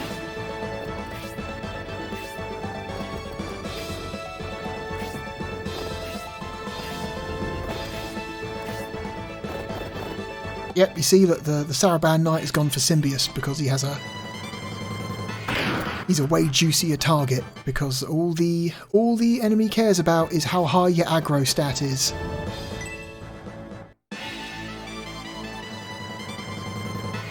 And And even though Dantares is right there, he has a chance to attack Symbios.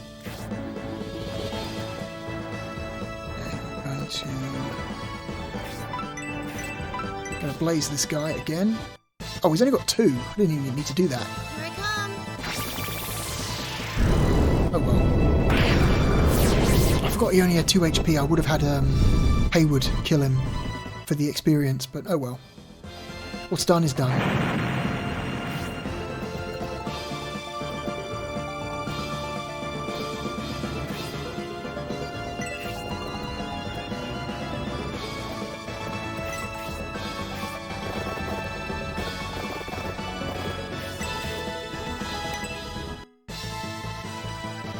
Special move.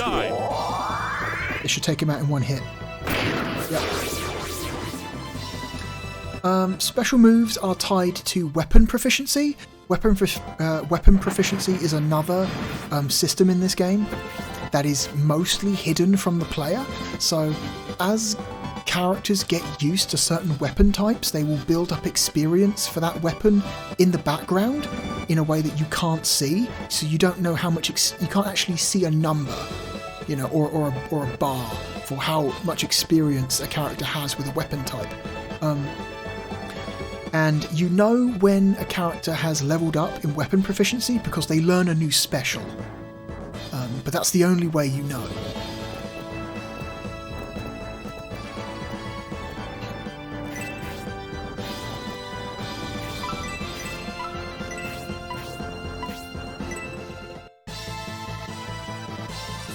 Because even though Symbios can only wield bladed weapons, there are lots of different kinds of bladed weapons.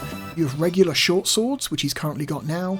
There are knives, which do less damage but are ranged. You can throw them, so they can be a ranged option, which is very useful. There are rapiers, and there are blades, which are two-handed swords. And they all have different weapon proficiency and different specials that go with them.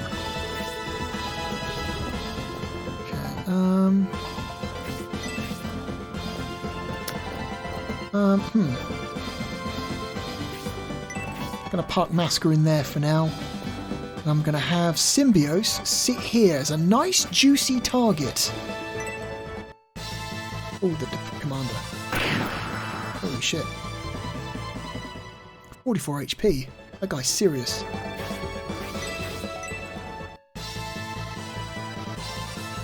And like Dantares, he's got a lance equipped right now, but he can also equip spears, which have the benefit of also being thrown, so they are a ranged option, just like the knife.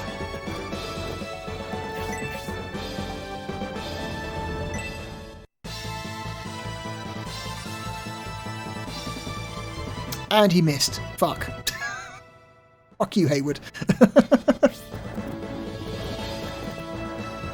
going to park Grace there, because Haywood is very spongy. Okay.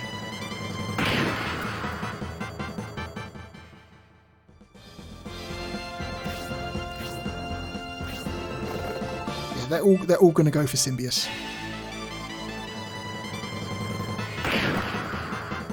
All of them.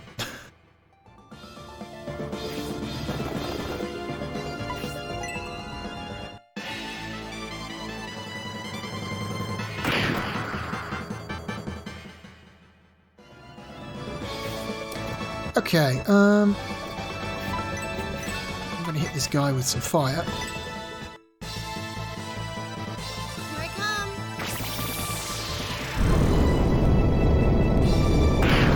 There we go.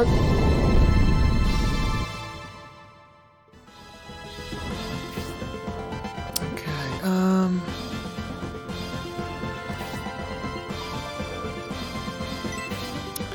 going to attack this guy.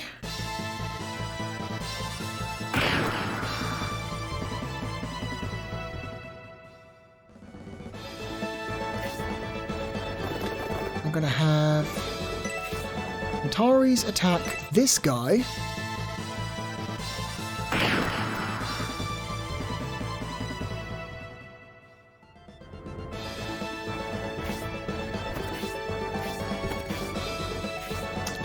Haywood attack the commander and hopefully finish him off. Come on, you can do 3 HP of damage. And don't fucking miss. There we go. So that should give him a decent amount of experience. 24 experience. Okay, decent, decent. There's a healing drop. I'm going to have Grace heal Symbius. Because he's getting a little bit low.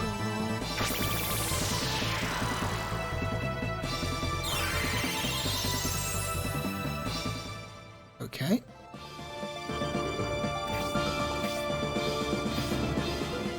They're both going to attack Symbius because he's got the highest aggro stat and he's available to attack, so they're just going to go for him.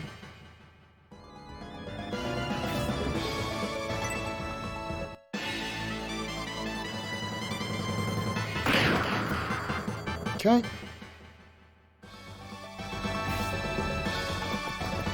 Let's have... I don't know, let's have Masquerade take one out from behind.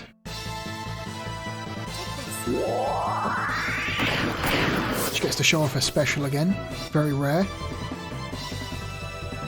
Oh, her friendship bonus with Dantares has gone up. Because they took out that enemy together. I'm going to move Symbios here.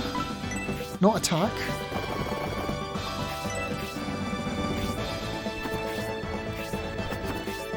I'm going to have Haywood finish this guy off. And maybe level up.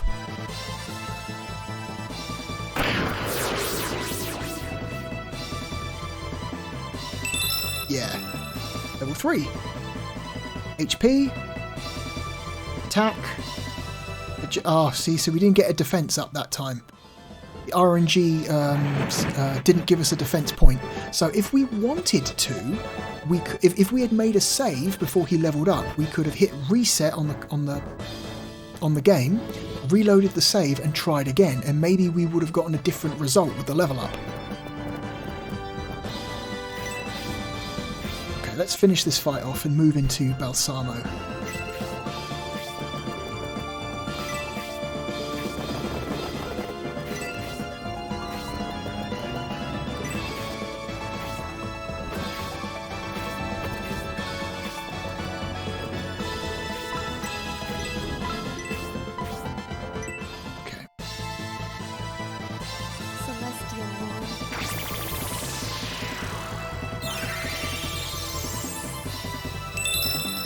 Grace becomes level 6. What you'll notice is that because Grace gains 10 experience every time she heals someone, yeah, she got no attack or defense stat increases there, which sucks. Because Grace gains 10 XP every time she heals someone, you find that it's very easy to power level Grace. She levels up typically quite a bit faster than the other characters. And so there's a tactic you can use later in the game where, because you're able to level Grace so much faster, you can level her up intentionally and get her to promote her class a long time before any of the other characters. Meaning you can you essentially use her as a tank because if you do that, she will end up having a defense stat far higher than any of your other characters in your army, and more HP than any of the other characters in your army. And she's got a pretty high aggro stat, so it's a very good strategy to do that. So you can then move her out far ahead of your army, get her to aggro all of the enemies together into one place, and then just charge into them. Quite an effective strategy. It does require you to spend some time power leveling her.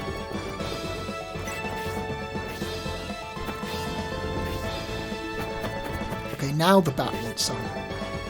Do you want some, bat?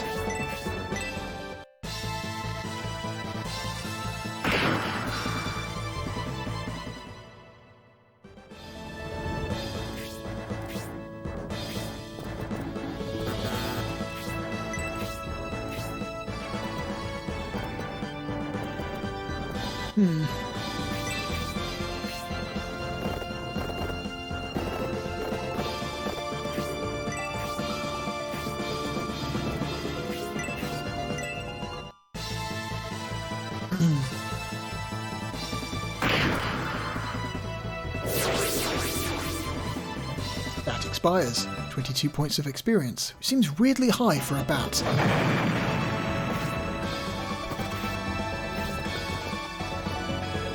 We want to approach carefully because we don't want to inadvertently aggro that mage before we're ready.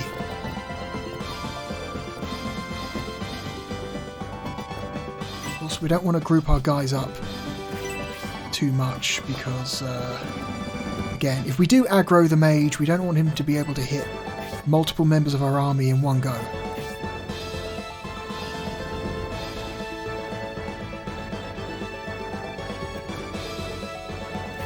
I'm going to put Grace forward because she's got a pretty high magic defense stat. No, he's not going to move. Okay, cool.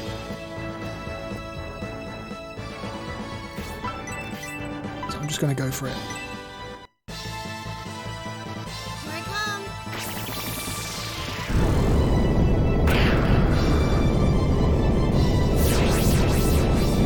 Get fucked, bat.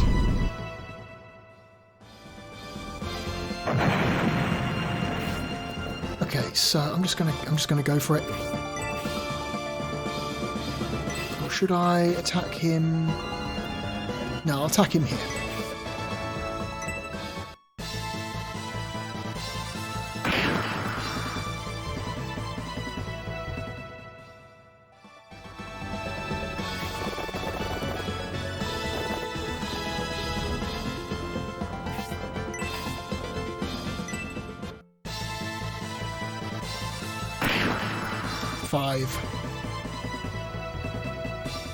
Okay.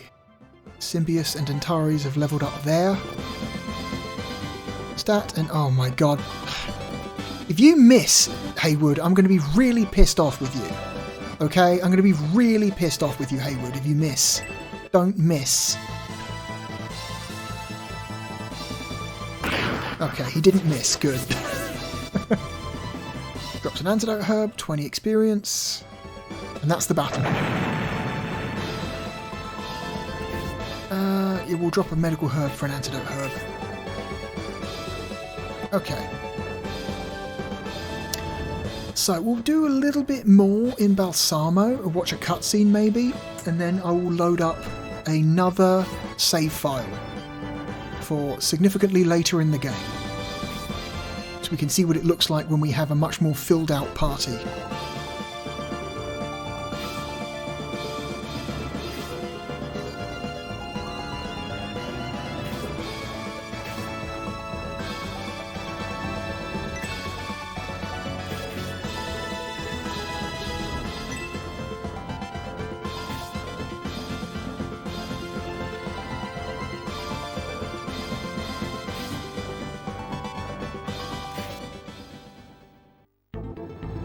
Okay.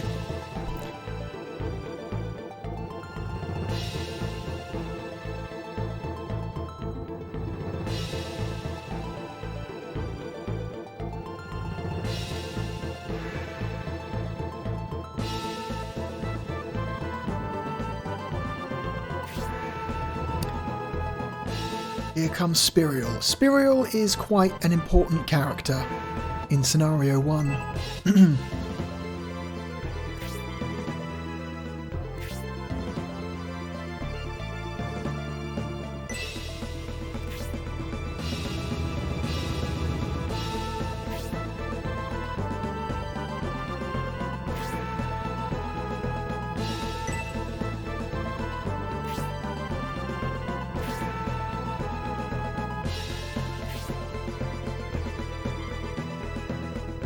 Her name is Spiral in the Japanese version, but for some reason in the Western localization, they changed her name to Spirial. Maybe they thought Spiral was too dumb of a name.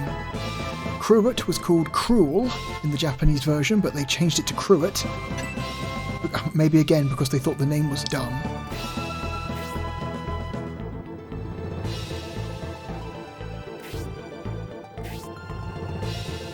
Arrowant was called Arrogant. But again, they changed his name to Arrowant, maybe because they thought the name Arrogant was dumb. There's a lot of names in Shining Force 3 that are kind of dumb. Sonic Software and Camelot, for some reason, decided to use a lot of English language words that are not intended to be names. They're more concepts.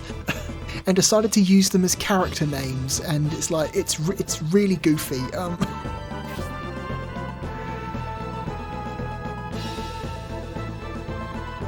I forget what his... Actually, I can find out what his name was in the Japanese version. I've got the book right here. Go.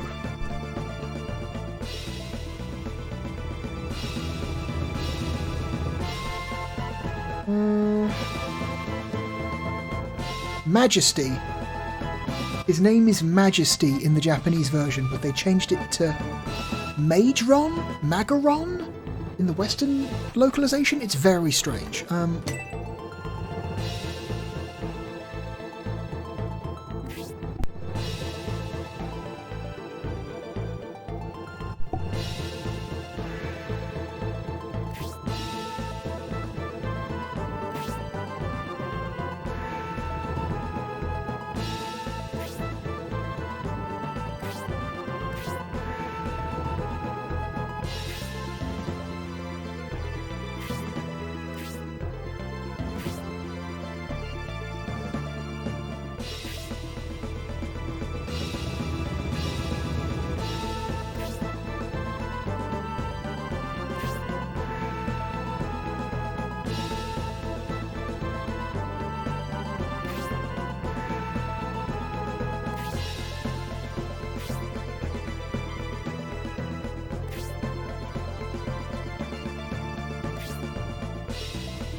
Okay, a lot of bickering and infighting between the Imperial generals.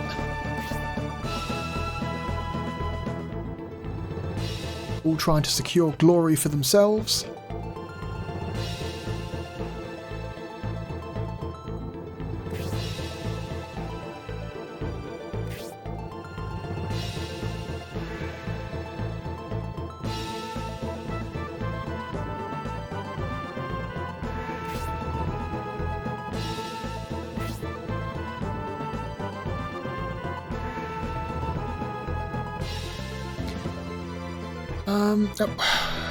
At one point, I want to say it was like 2013, Sega notoriously tried to copyright claim all Shining Force and Shining the Holy Ark videos on YouTube. It was back when channels received a channel strike for every claim on one of their videos. So if you had a bunch of old Shining Force or Shining the Holy Ark videos on your channel, you could just have your channel erased overnight. It was really, really fucked up. It's thought it was because of the then upcoming release of the game Shining Ark for the PSP. Sega was possibly trying to clear out videos of the older games to improve search engine optimization for the new game, which makes a certain amount of sense. I have a full playthrough of the entire trilogy of Shining Force 3 from that time, and I had to hide basically the entirety of everything I'd ever recorded on that game at that point, which sucks because I put a lot of time and effort into that playthrough, and then to have Sega pull that shit like less than a year later after finishing it sucked. I have since remade the entire playlist available. It is as far as I know, a perfect playthrough. All of the optional objectives are completed, all secret items and characters are secured, I even played through the entirety of the bonus of the premium disc. It is a perfect run. Everything. I get everything. So those videos are old, but I still think they're pretty good as like a guide for people who are trying to play this game. Okay, so we made it to Balsamo.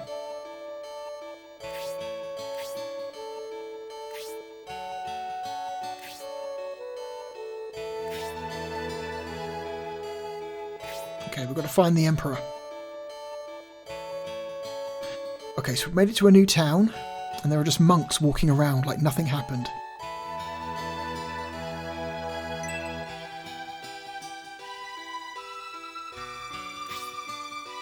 Okay, every town has some shops that you can buy new weapons, accessories, items.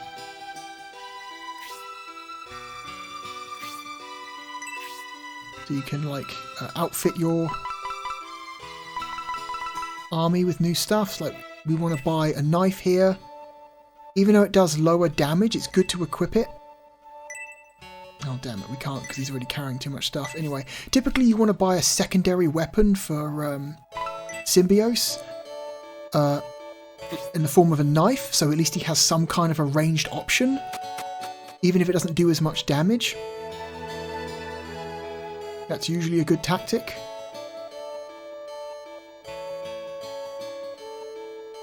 That's the church where you save. So if we go to this back room over here, it's not the back room, this back building over here, we can continue the story. So we can introduce you to the main villains of the trilogy.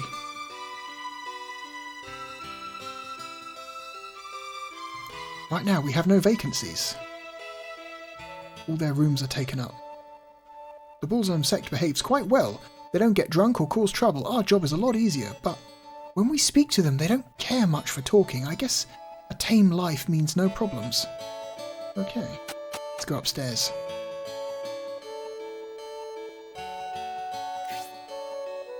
You are a soldier from the Symbios Battalion, correct? Yes. Then enter the middle room. Be honoured, our high priests wish to meet you, and do not be rude. All the other rooms are off limits. You must only enter the middle room. Do not go anywhere else. Got that? Sure. Okay, buddy. Guess what? Oh, what was that?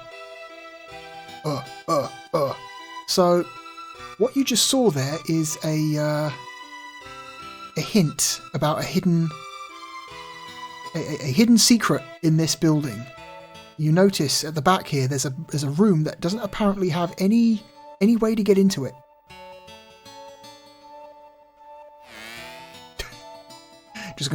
Just because you said, I'm just gonna go in all the rooms except the middle one.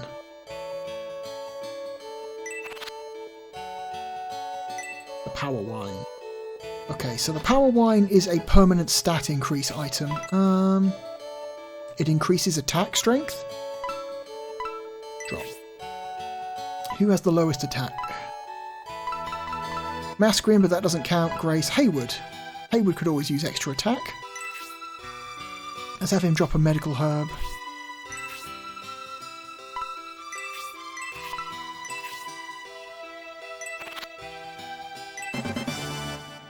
Okay.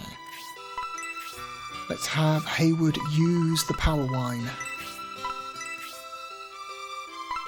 on himself. So his attack is now 18 by 3. So now it's 21. So even though he's level 3, he now has the same attack stat as Dantares and Symbios, which is pretty good. What do you have to say? Quit stalling. Okay, so now we're going to introduce to the main villains of Shining Force 3, the Balsamo High Priests. And they're all very interesting.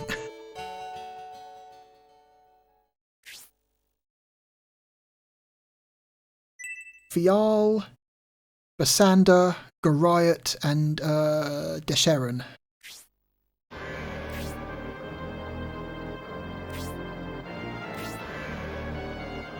des Herren.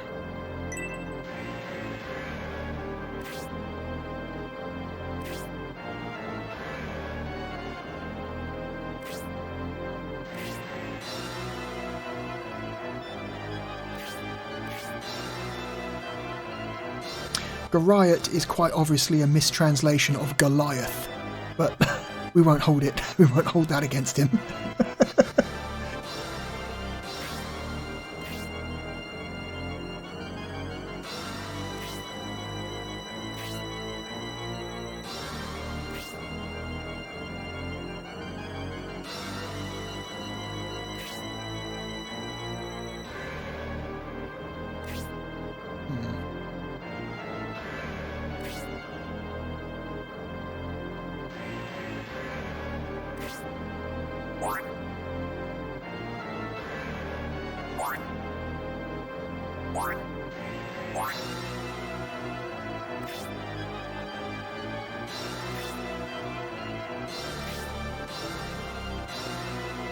There's something weird about that monk sitting in the chair.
I think the game does a pretty good job of establishing that these four high priests are pretty fucking serious.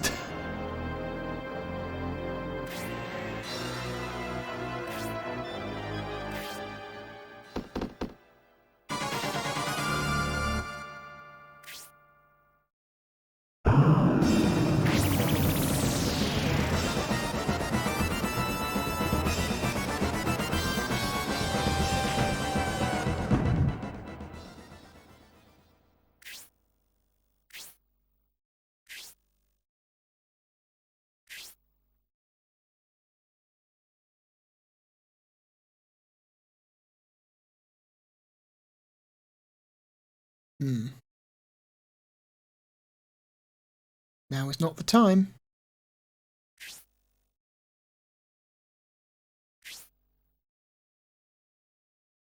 Okay, so we can't really do anything. We can't go back in the room. A strong force protects the door.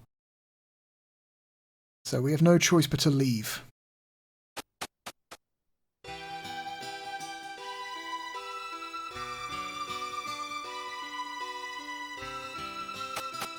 Okay. So we temporarily retreat.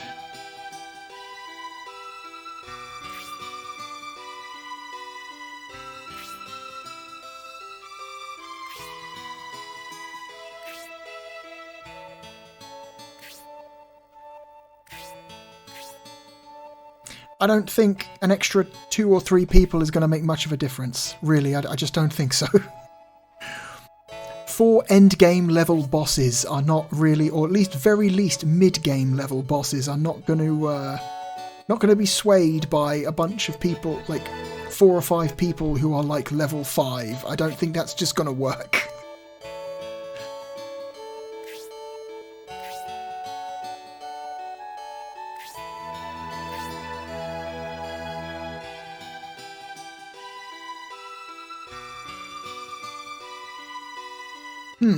So we come back in and all the monks have gone.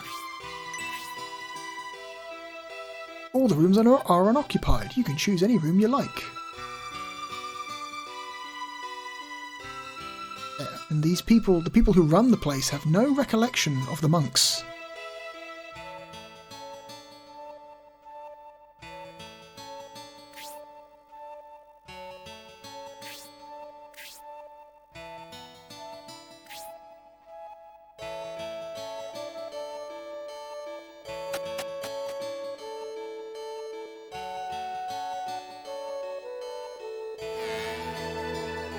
And they're gone. Everyone is gone. Weirdly enough.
I'm not quite sure how to pronounce that guy's name. Is it Fial? Is it Feal?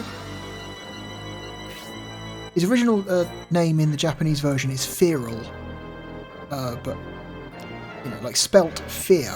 But again, they changed his name to Fial in the Western localization. Desheron is still called Desheron, and Basander is still called Basander.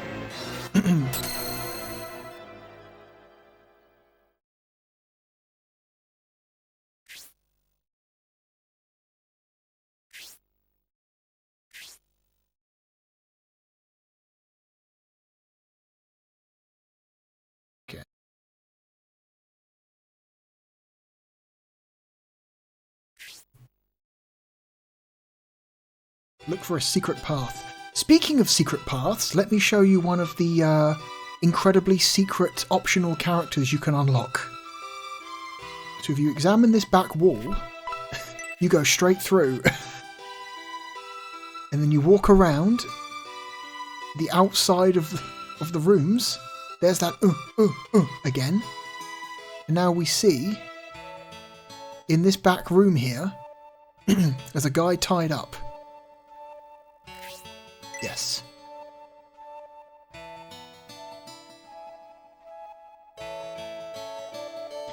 This is an optional character who we are unlocking for Scenario 2. This is Bernard the Archer. You have to rescue him in Scenario 1 to make him available in Scenario 2. If you don't do this in Scenario 1, he just simply doesn't show up.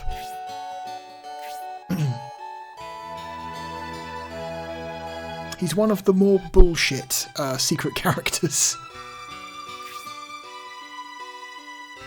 It definitely seems like you have very, very little chance of ever finding him normally without use of a guide.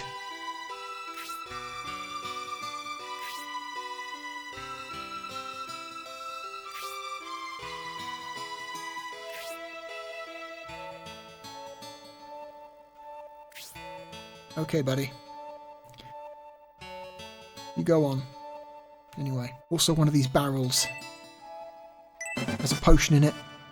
Okay, cool. So anyway, that's all I want to show you from the relatively early game.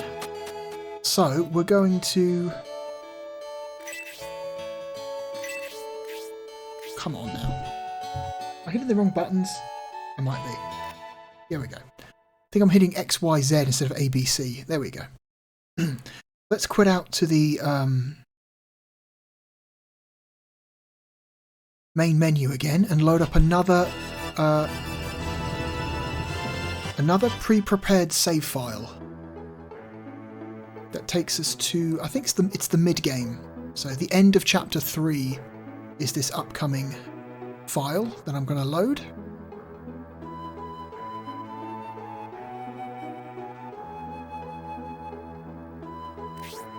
Okay, continue.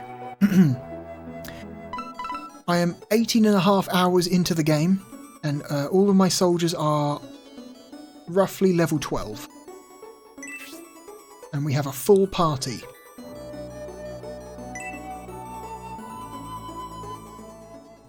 Okay.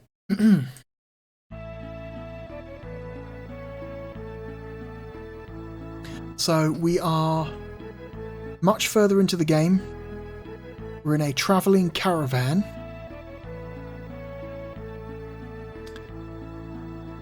And got some things to do. First of all, let's inspect this chest. Okay, we're not lined up properly. There we go. We found a ruins map. So remember when I said that sometimes there are optional dungeons that you can do in the middle of a battle? That's what the ruins are. You cannot do a ruin unless you have the map for it. So, and the maps are usually hidden somewhere. Usually in the area just before the battle. So we have that. Back on the doors. I think in here is a mithril.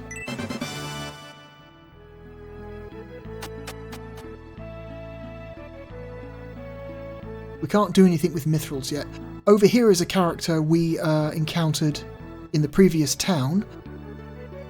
You have to keep talking to him whenever you encounter him, and he eventually, once you get deep enough into the game, he becomes part of your army. This is Ratchet. Ratchet, if you can't tell by his sprite, he's a tiny little goblin man walking around in a man-sized mech suit.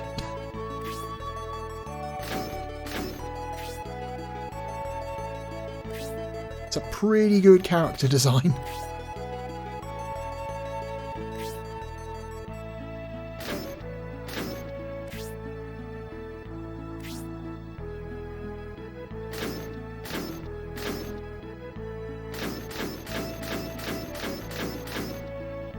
Okay. Is it this? Over here we've got some health bread, which is another stat increase item. Use. Haywood has the health bread. Health bread increases your HP. But who has the lowest HP right now? Mascarin, Haywood. Haywood's got pretty bad HP. Yeah, Haywood. Haywood has the lowest HP, so we're going to give it to Haywood. He now has 20. He's still lagging behind most of the rest of the people, but he's no longer, like, drastically lower health than other people. Okay, let's go into the big tent.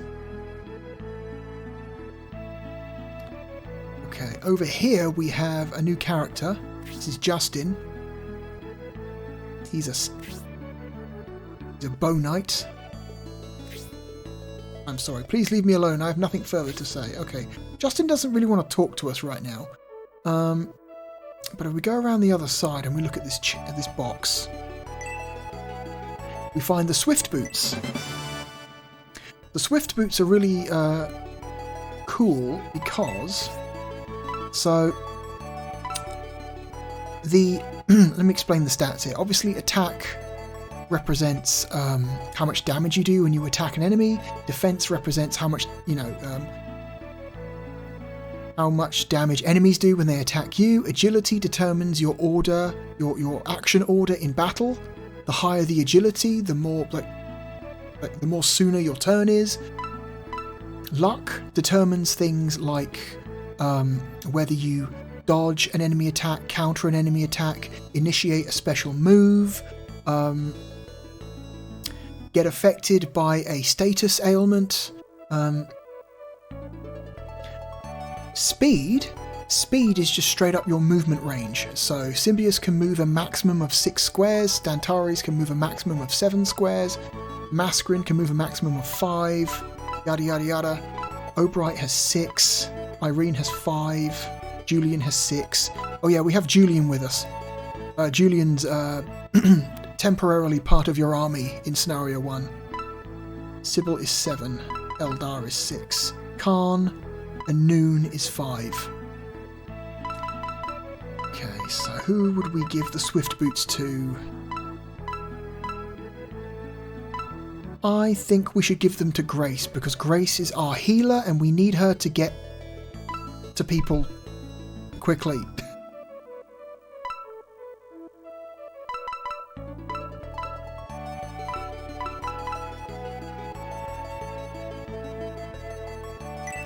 Okay, so give to Grace. Swap with Mithril. Should Grace equip the Swift Boots? Yes. Okay. So that will boost her... Does it boost your movement range by 1 or 2? I forget.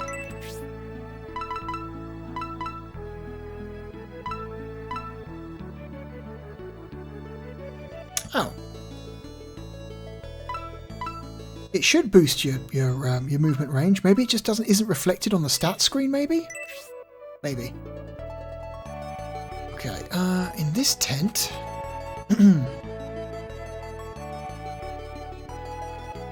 we have the shops. If you want to buy and sell it, if you want to buy or sell anything. In I think is it this one? Where is it? There it is. The egg. Okay. So there's an optional character you can unlock in this game called Pen, who is a penguin.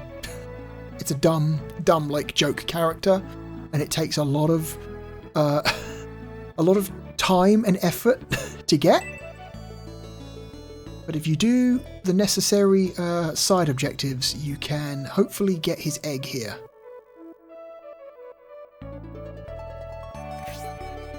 Would you care to join me? No. You want to buy the egg? I wanted that cheese omelette, so it will cost you. I'll sell the egg for 100 gold coins. Yes. Seriously, you'll pay that for an egg? Well, business is business. I'll take your money now. Odd. An egg, I find, fetches 100 coins in this strange world. One never knows where one's luck falls upon you. Okay, what she doesn't know is that that egg contains our next party member. So if we go back now to the HQ, which I believe is in this giant tree stump.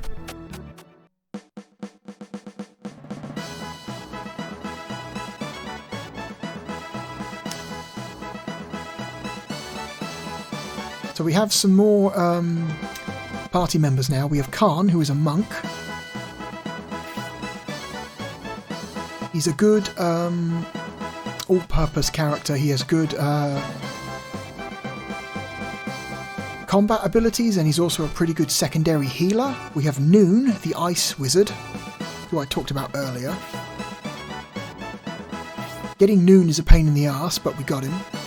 Eldar, who's a bird woman. Like I said, we've got Julian,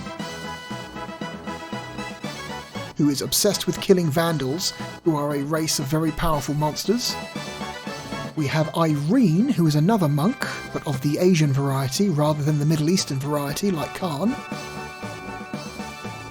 The joke about Irene is that she's not very good at speaking English, so all of her text is really broken up.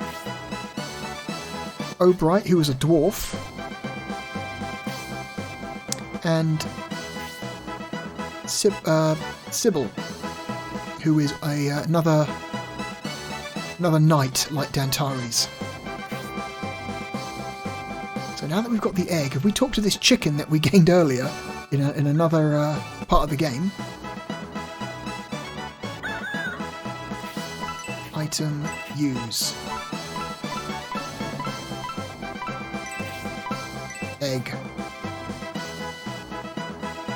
gave the egg to the hen. The hen is sitting on the egg.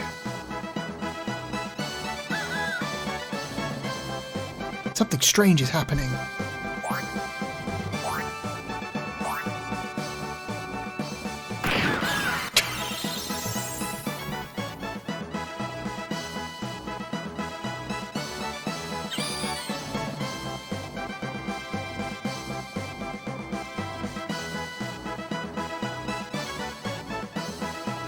Well, that was weird.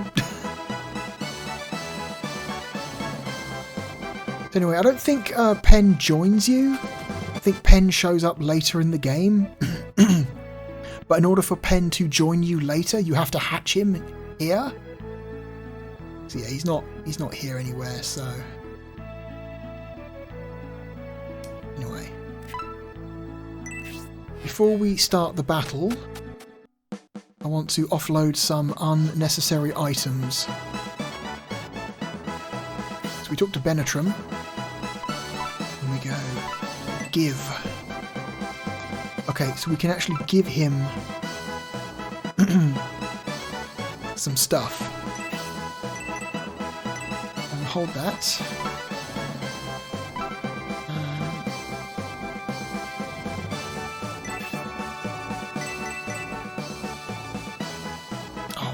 Should I give...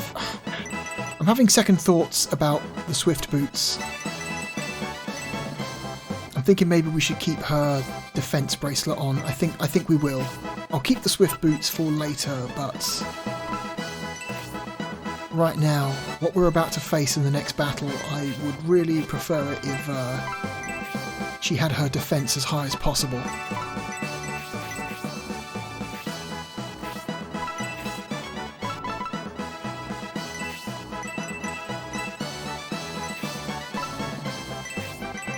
Benetram the Mithril.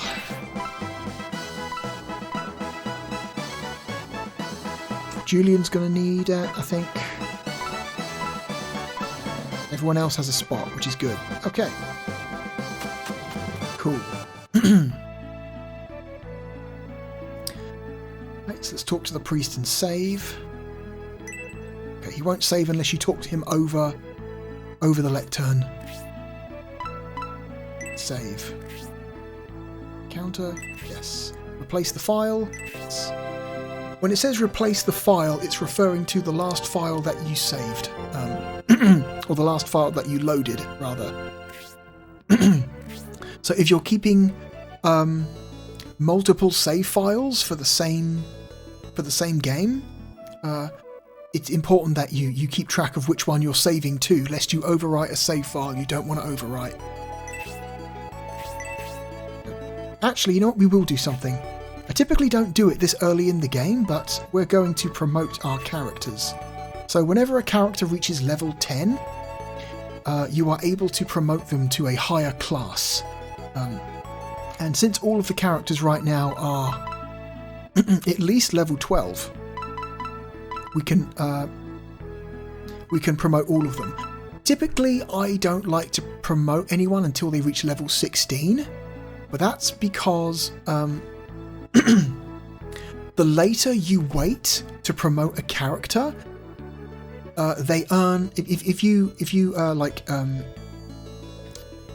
level them up past level 10, and then you promote them, depending on how long you wait and how high their level is, they will gain significant experience bonuses in battle. And those experience bonuses means that when they do promote, they level up incredibly quickly, and they keep leveling up super fast. Like, everyone levels up in like 2 or 3 actions. If you keep them going till level 16 before you promote, they end up becoming incredibly powerful by the late game. Trust me, it's a good strategy. It's what I use in my playthrough videos on my channel. It makes the mid game a little bit harder, but the late game becomes just a fucking walk. you body the all the big like late game bosses if you do that. It's really fun. But for the sake of showing off the game, I'm going to promote people. So if we promote him, he goes back down to level 1, but all his stats gain a significant boost.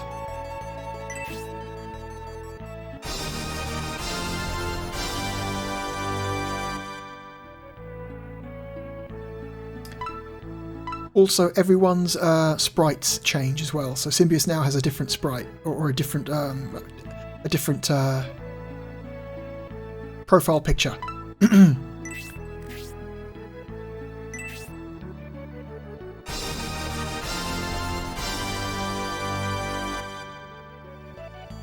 See, Antares now has a different picture.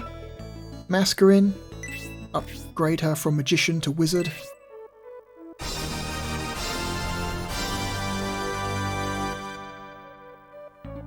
See, different picture. Grace will become a cleric.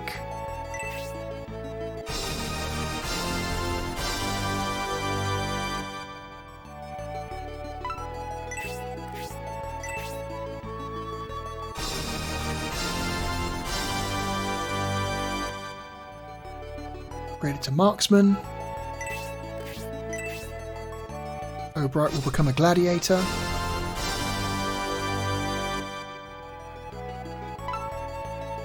Irene become a master monk.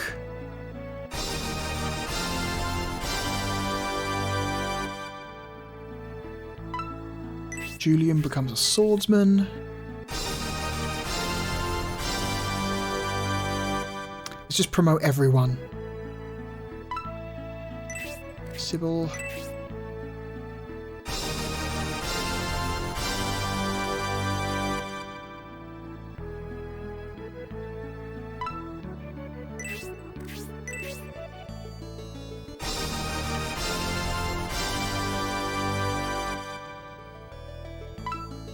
Who's left? Khan and Noon. Okay.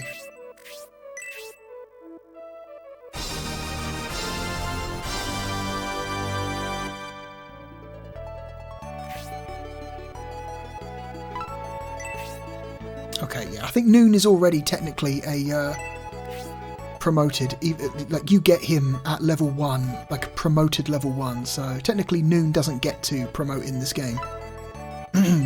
Okay. Oh, and because we promoted Symbius, his sprite changes, so his armour looks different now. Alright, let's get out of here. Oh, what's this? Julian wants to talk to us now. No, sorry, not Julian, Justin. Justin wants to talk to us now.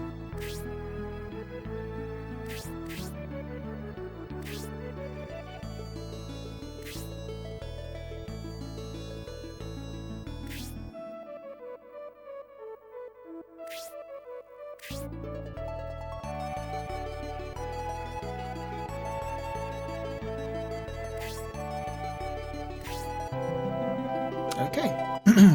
So we gain another force member. Our party is currently full. We can only field so many troops in a battle. So Julian will have to hang out.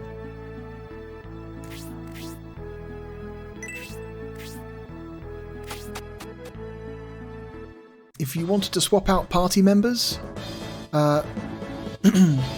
you can do that at the HQ.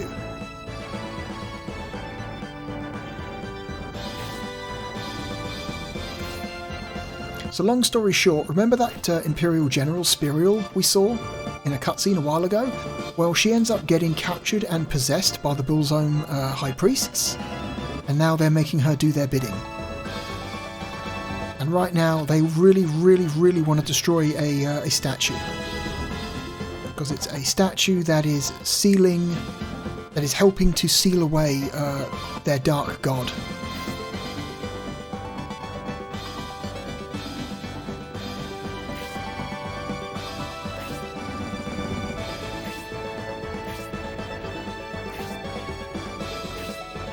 Okay.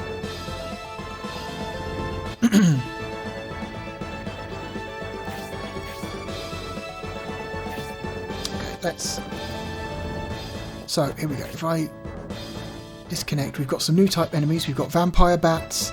We've got a succubus up here. Wizards. We've got a lich, which are bad news. We've got tanks to deal with. We have the the White Lords, which are tough soldiers. And then we have Spiriel herself, who is a boss level enemy. Spiriel is no fucking joke. Also, she's equipped with a heavy halberd and power undies. Okay.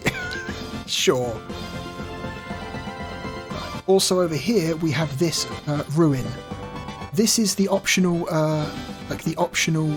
dungeon I mentioned.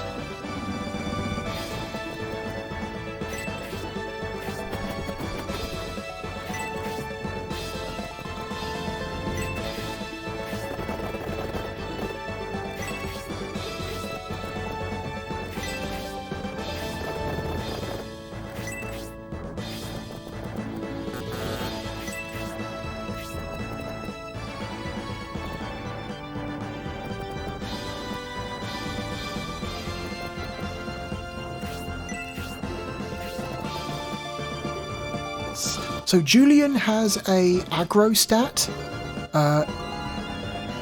as high as Symbius. So just like Symbius, Julian will draw some extreme heat if he's caught out in the open.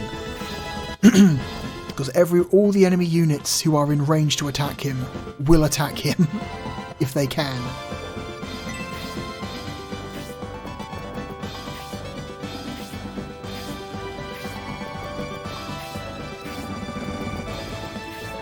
To sit here and watch all the enemy units move.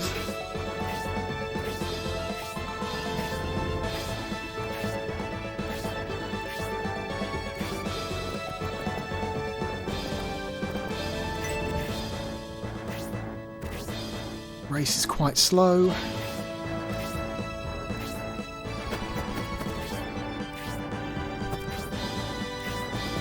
Obright is incredibly slow. Move over. I can't move Obright into attack range. That sucks. Anyway, we'll move him here then.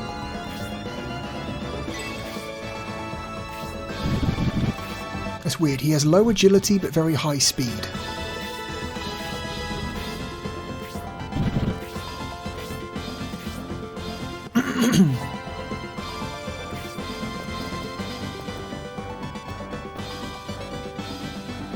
Just going to attack this thing.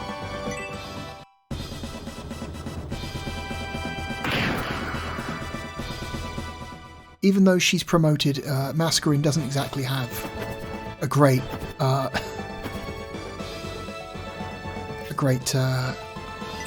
direct attack strength.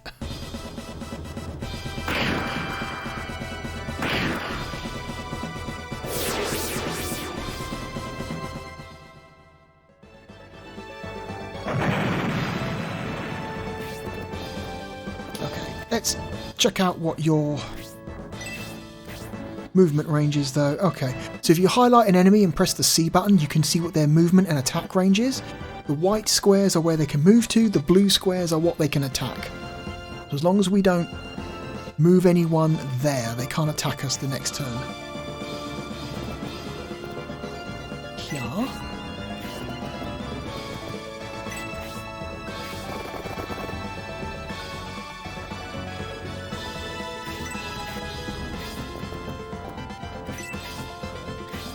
I'm going to move Sybil, Dantares and Obright up towards the ruin because they have the the best movement range of all of our units, and they are going to need it for reasons I will explain once we get into the ruin.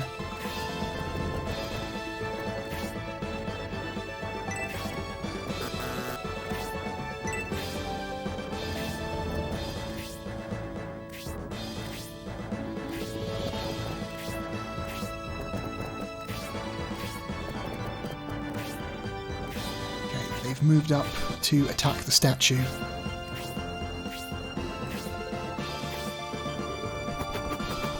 Okay, the succubus is moving.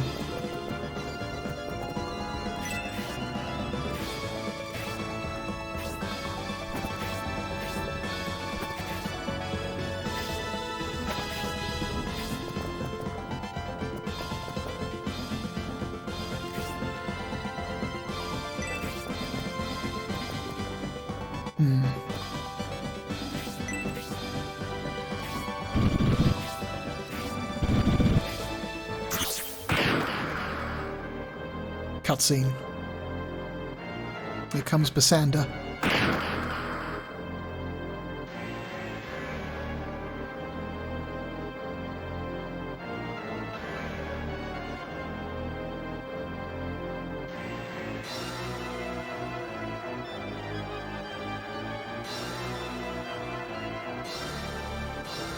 The magical barrier which protects Elbasam will fall, and it will be destroyed by the ones who should be protecting it.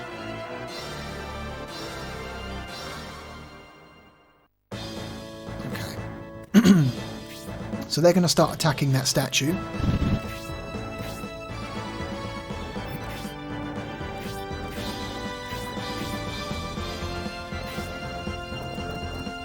I'm just going to attack. I'm just going to attack the succubus because, holy shit. Mascarin has learned Spark.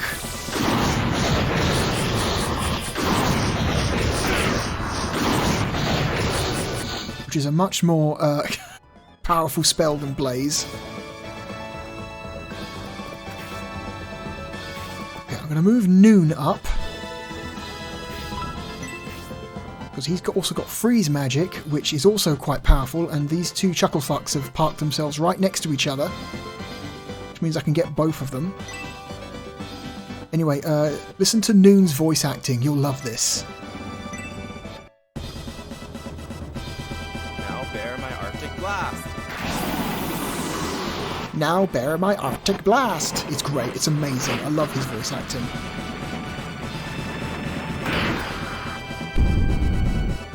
He does significant damage.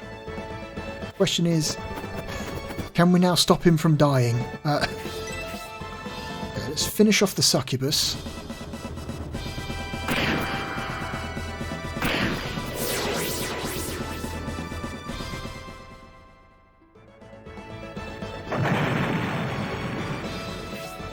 Nope, don't care about the fairy powder. Move Irene up.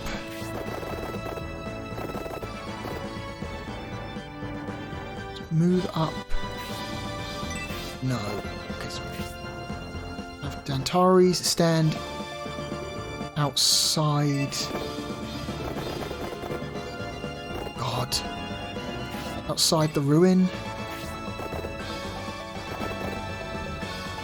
Sybil also stand outside the ruin because we've got to wait for Obright to get into position.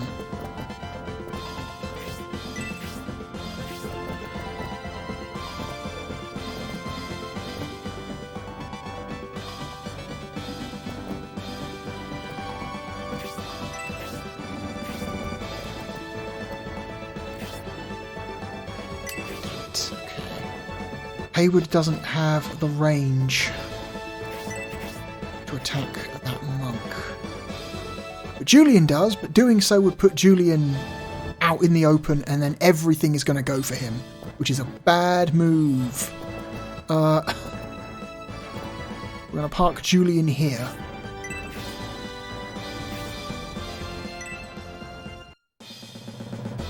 I'm going to kill you. Also a great line. What a great line read. Amazing. Just the flattest, most wooden line read you could imagine. Yeah, he's going to go for both. Yeah. I thought he might do that. And it's a freeze spell as well, so it's going to hurt. Okay, not as much as I thought it might. But yeah, you have the two characters with the most aggro standing right next to each other in range. They're going to get targeted.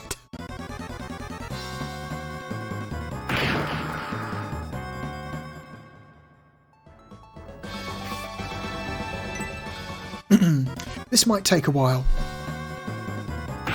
We've got to wait for all these guys to attack the statue.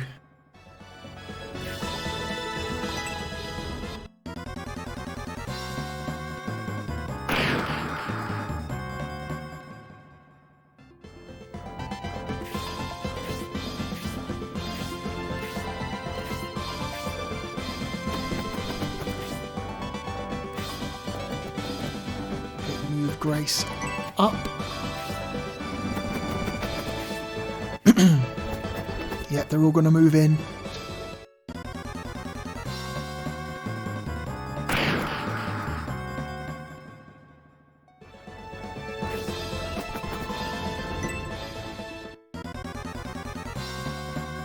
bloodsucker. If the vampire bat had lost some health, that bloodsucker would have healed it, but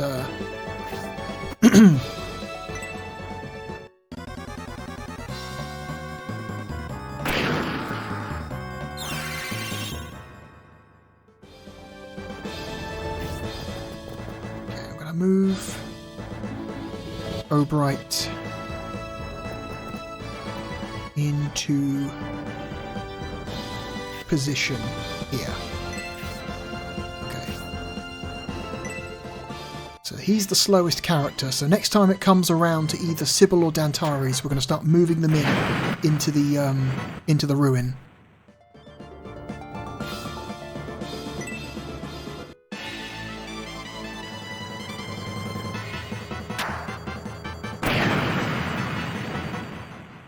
I'm going to let you know now, we cannot save the statue. The statue is doomed.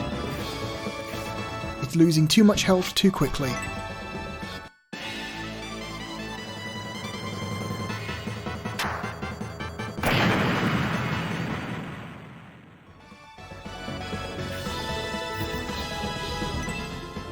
The Lich is going for a melee attack, which is weird.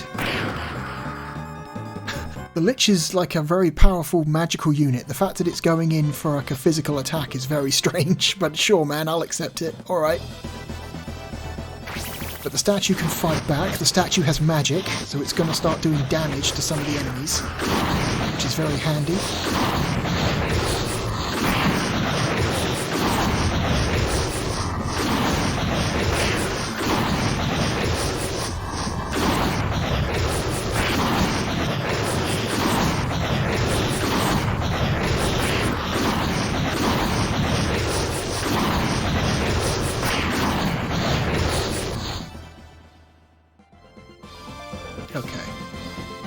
Sandra's going to heal everyone. Don't be tricked, Cassandra does not have 20 HP. She has a lot more than that when you fight her later in the game. I don't know why, but they've given her 20 HP for this fight.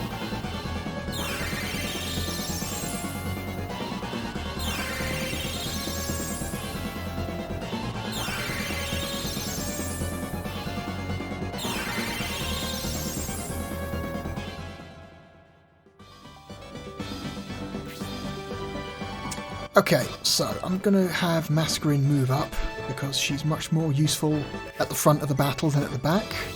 And have Eldar finish off this bat, hopefully. Yep.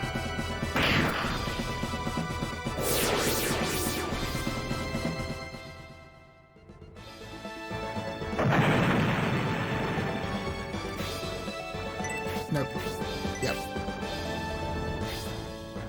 Okay, I'm gonna have... Ooh, what do I do? What do I do? Oh my goodness, the targets! The targets! Alright, I'm gonna have Irene beat up on this Lich. Hopefully we get a special attack, because Irene's specials are very good. Yes!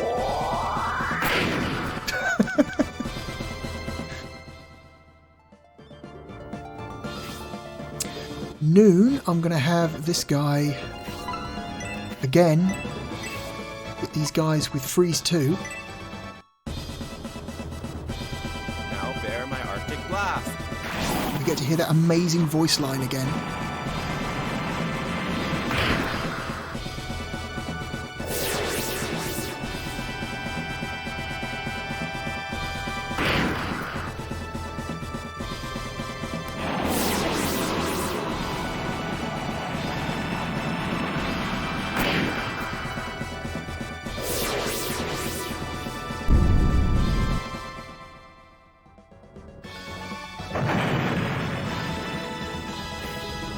Okay, so Sybil is moving in. Inspect. So whenever you inspect a ruin, thieves will show up and then enter the ruin before you, and they will attempt to try and steal the treasure in the ruin before you can get to it. This happens every time.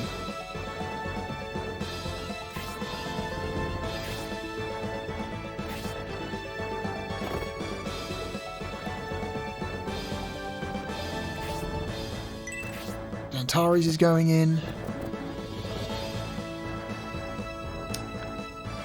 Okay, I'm going to have you attack this mage.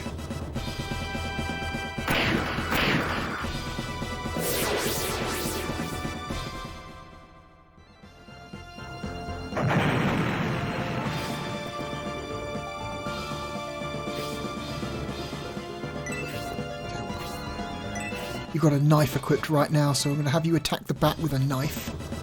Ta?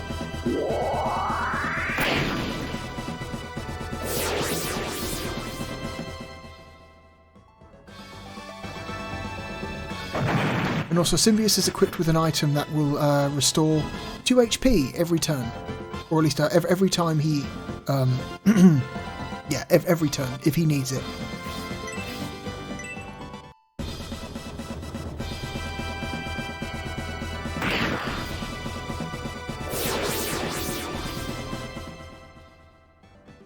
Yeah, we're at a point now where even the upgraded bats are nothing.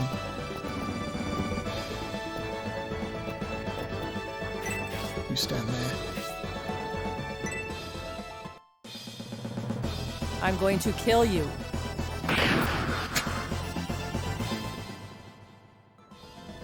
Very silly.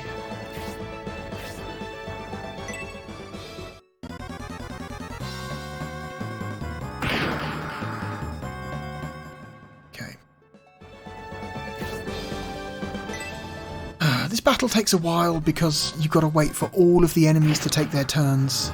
If I hold down the A button, it goes a little bit faster, actually. Don't know why I haven't been doing that.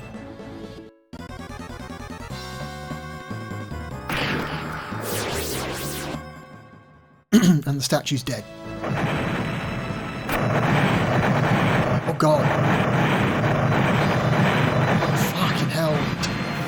Ow.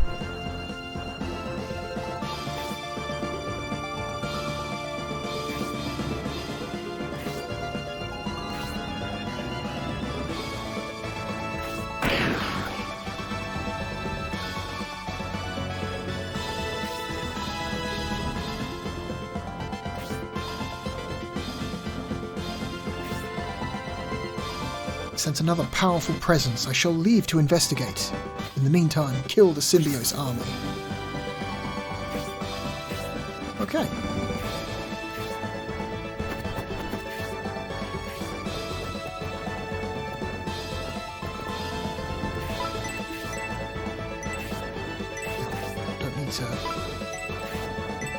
Don't need that big of a heal. Just a level 1 should do.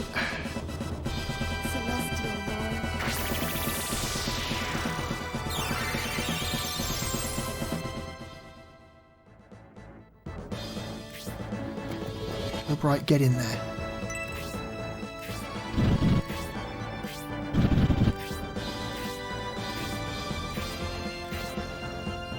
Okay, and now that we have people inside the ruin,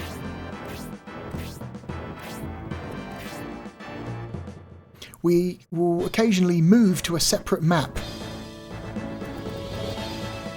We can't do anything the first turn. I want to see what the range of that succubus is. Okay, that's pretty big. Okay. I'm gonna move Irene here. Move Eldar up. Move Noon here.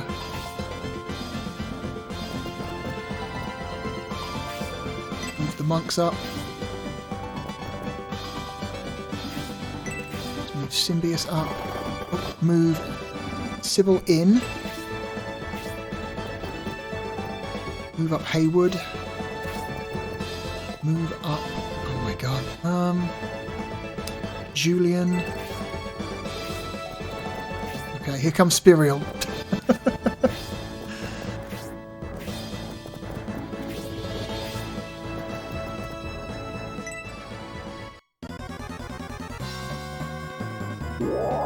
Counter.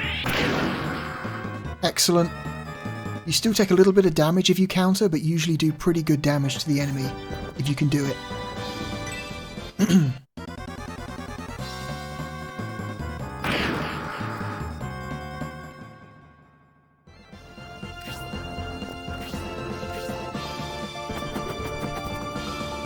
Shit. Uh-oh. Uh-oh, uh-oh, uh-oh, uh-oh, uh-oh. And it's a blaze too. It's gonna hurt. Not that much, but still.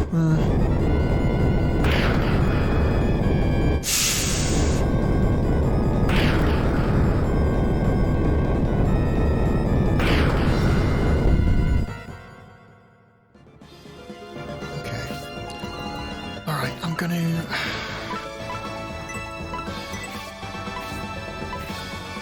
heal Symbius. Celestial Lord.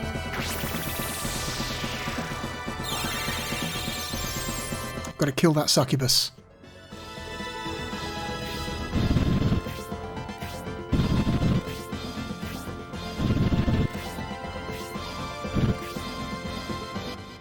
Okay. Okay, now back to the ruin. So these two guys are gonna move, and the idea is we want to prevent them from escaping with the treasure, and the treasure is in these two boxes. These three chests, really.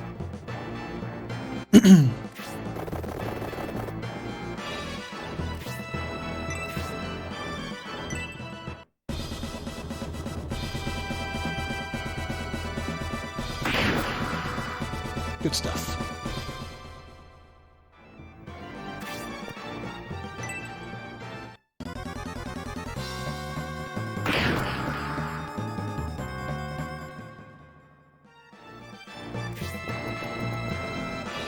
So he moved forward, which now puts him in range of Obright. So we can finish off this skeleton on the first turn.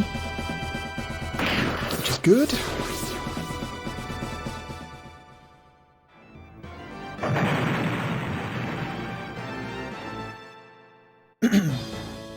Now, Sybil can't move because it's her first turn in the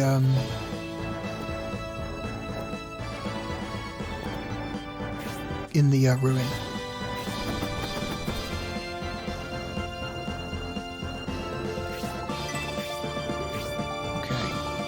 Noon, I'm going to have you move up. I'm going to have you prioritize this fucking succubus. Now bear my Arctic blast.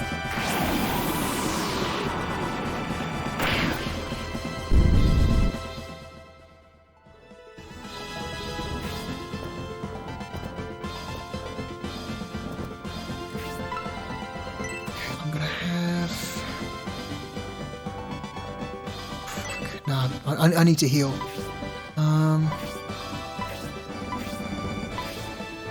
Julian's untouched. Khan is fine. I'm going to have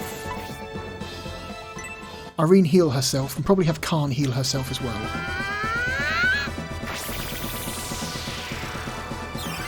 Okay, we've got a pretty bad vertical sync line. I might reset the scaler.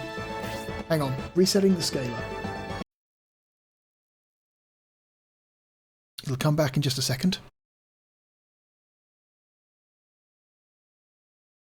There we go. Khan, I'm going to do the same. I'm going to have him heal himself. His blessings are upon us.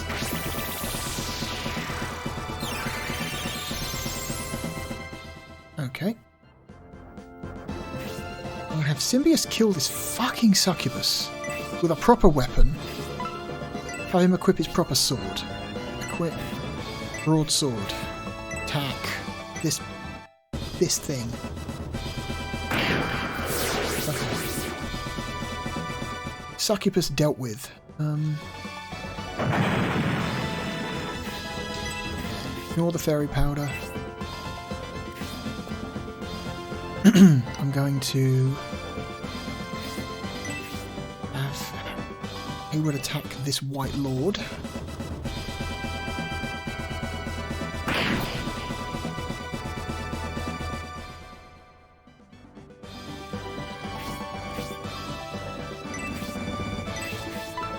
what has Julian got equipped right now? Equip. Okay, he's got his proper sword equipped. Good. Prepare yourself.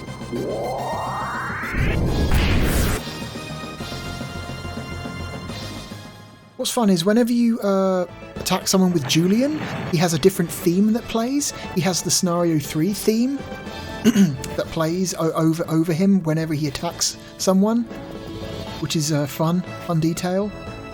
Oh god. Here comes Spirial. Okay. Oof.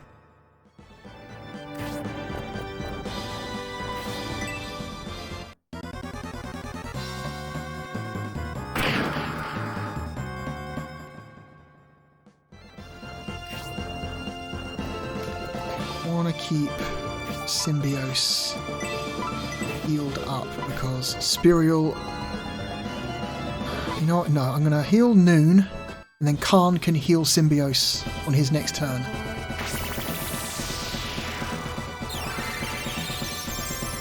Because Spirial has the power to kill anyone very quickly if she uses her special attack.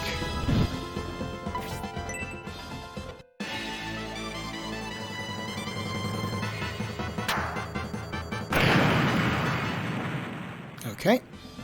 Oh, God. Okay. So we don't want to attack the thieves yet. We just kind of want to shadow them and wait for them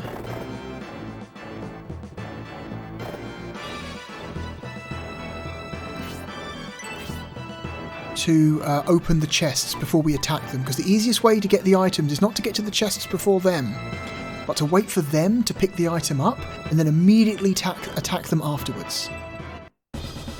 Also, sometimes there's hidden stuff in these barrels.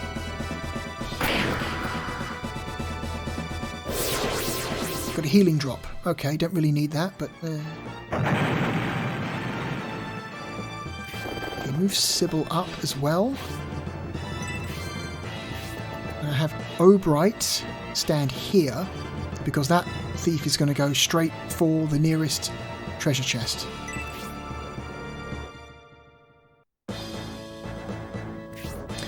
Oh goody. What is Spirial's attack range? Jesus Christ. Okay, I'm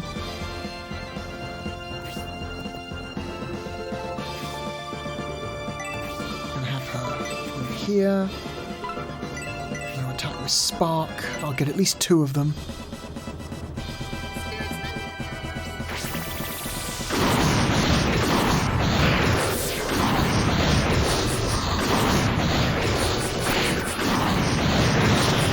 Okay.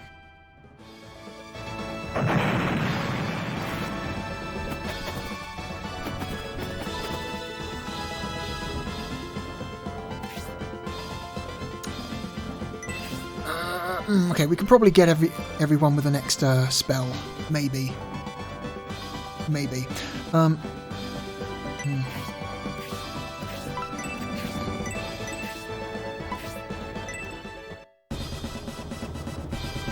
bear my Arctic blast.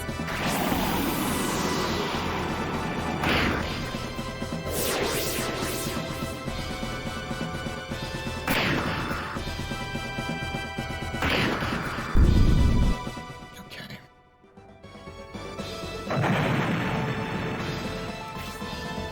Nope.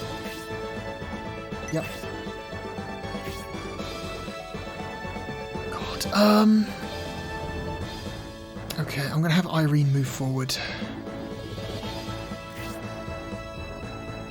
God. If I do this in the wrong order, I'm gonna kill someone. Oh shit. Okay. Fuck. I'm gonna have What about you? Your attack range is not great. It's fine.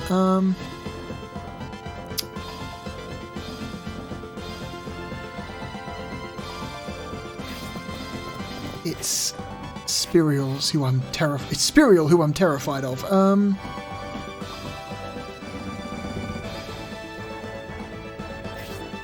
She's probably gonna go after.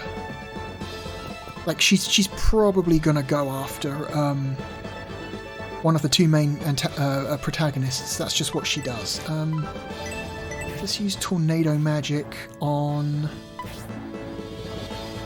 the Mega Loader.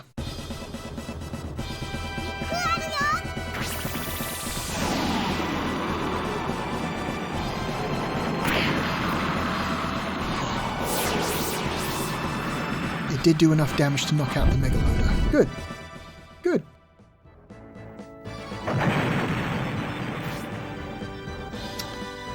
Khan can hang out here.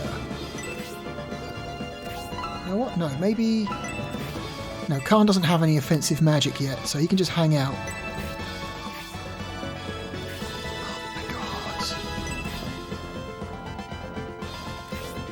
Symbios can... Oh my god. You know what? I don't want Spirial to go after...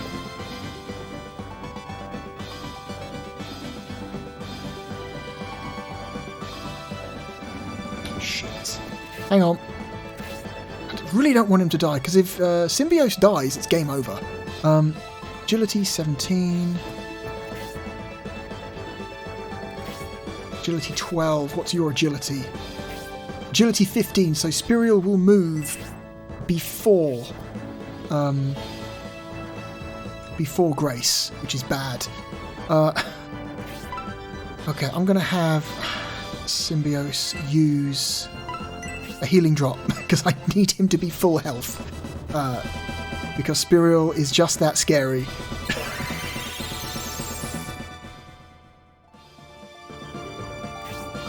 And I'm gonna have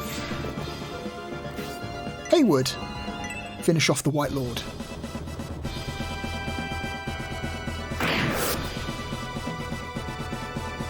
Okay.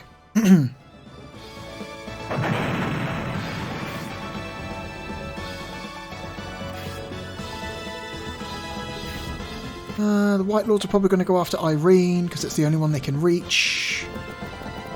No, don't move. This White Lord can't reach anyone, so it's probably just going to move forwards. Same with this White Lord, they can't reach anyone. No, stop moving. So which means Spirial has a choice of several characters, but I'm hoping she's going to go for Julian because, again, the aggro stat, the secret aggro stat. Julian has very high aggro, which I'm hoping is going to lure in Spirial. Otherwise, I don't know. I don't think, like, Irene might be able to take a hit. I don't think Noon could. I don't think Noon has the ability to soak up a hit from Spirial. I'm going to have... You know what? I'm going to move Julian forward to present a much more tasty target. No, she just fucking stood there. Okay. Weird. All right. Why? That was weird. I'm worried. Okay, they're going to move forward as a group, are they? That guy's going for the chest. Mine's a healing drop. Okay, I'm going to have Dantari's Shadow this guy. I'm going to have Sybil come round here and attack this barrel. Because this barrel contains something good.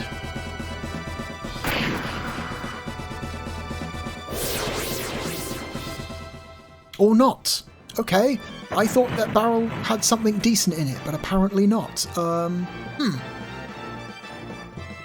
Interesting. Okay, I'm also going to attack the thief.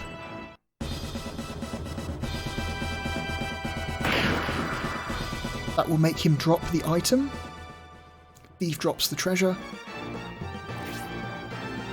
All he dropped was a healing drop. That's pointless, so we can just, I don't know, we can trade out the antidote herb. So we don't need an antidote herb and a fairy powder. Because a fairy powder is the same as an antidote herb, only better. Okay, I'm going to park Mascarin behind this tree. Or no, maybe not in the tree. Back here. I'm going to move Eldar here. Move Noon back here next to Mascarin. I'm going to have Irene heal Eldar. Okay, we're going to form up in a block of our own.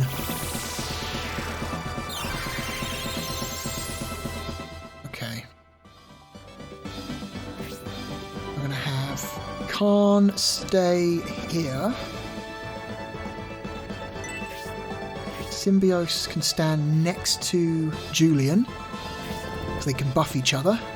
Now I'm going to have Haywood stand back here.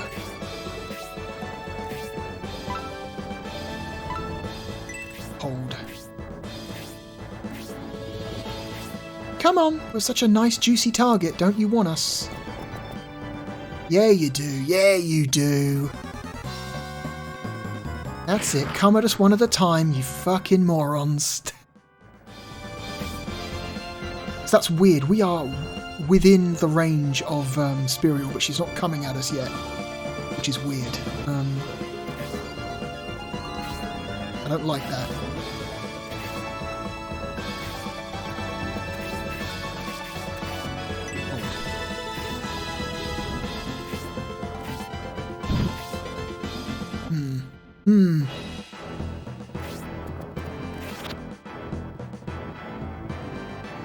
Finds the large mithril.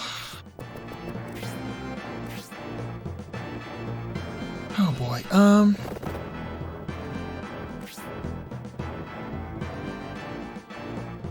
gonna have.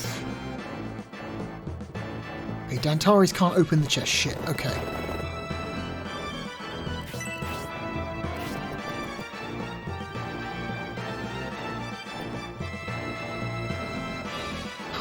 Okay, so we don't want to accidentally kill the thief, because if we kill the thief, we're not going to be able to get the item that's in this chest. That's the problem.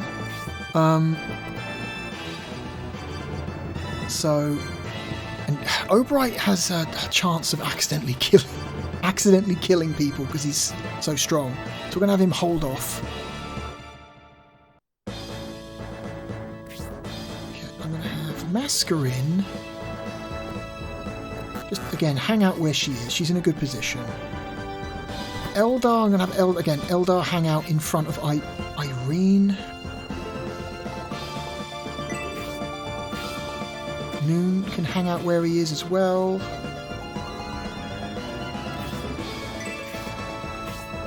Everyone's in kind of a good position.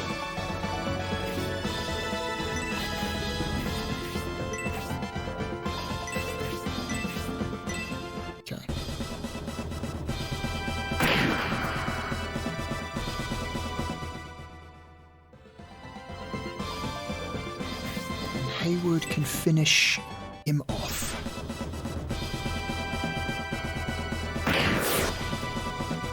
Okay. Oh, we got trusted. We now have gained trusted friendship bonus from Symbios, which means our friendship bonus is even stronger. If you don't know, Haywood's friendship bonus is that he will increase the likelihood of critical attacks or, special moves if he's standing next to somebody who he has a friendship bonus with. Julian is going to stand there again.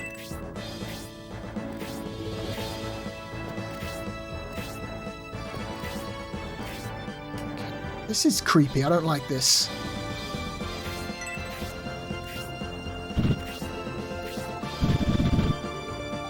Oh, fuck.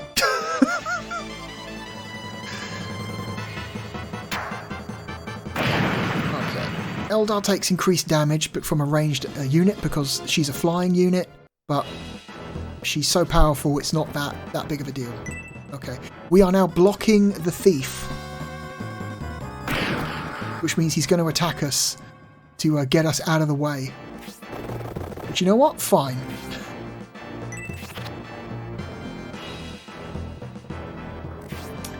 Let's drop a healing drop for a potion.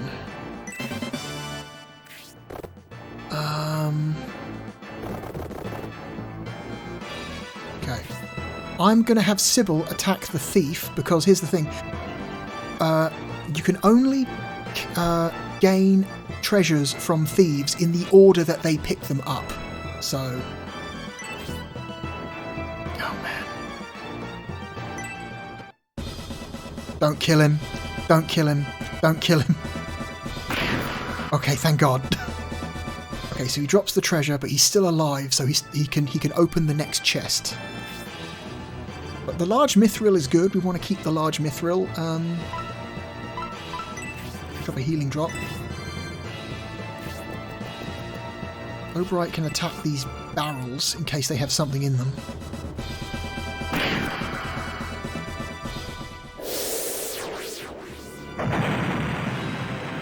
Nope, nothing in there. Oh god, oh god, oh god.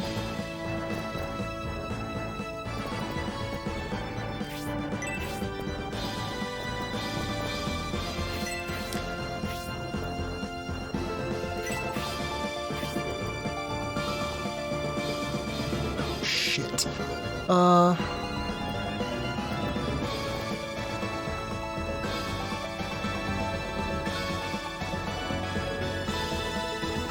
Fuck.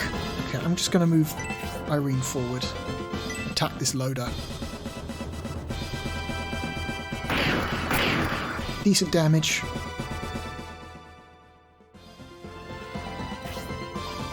I don't think Eldar's... I don't know, man. I don't know. I'm going to pull Eldar back a little bit. And have Khan stand in this bush. I'm going to have Symbiose inch forward. I'm going to have Haywood kill this tank. Bullseye. Oh, by the way, Haywood's bow sometimes shoots lasers. Julian inch forward. That's it. Come on. I'll take the bait, you fuck. Okay, I guess not. It's weird. They went for Irene instead of Julian. That's weird. That's weird.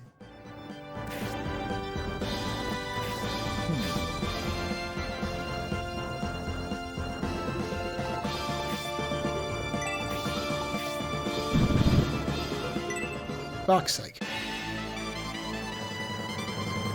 Oh, God damn it.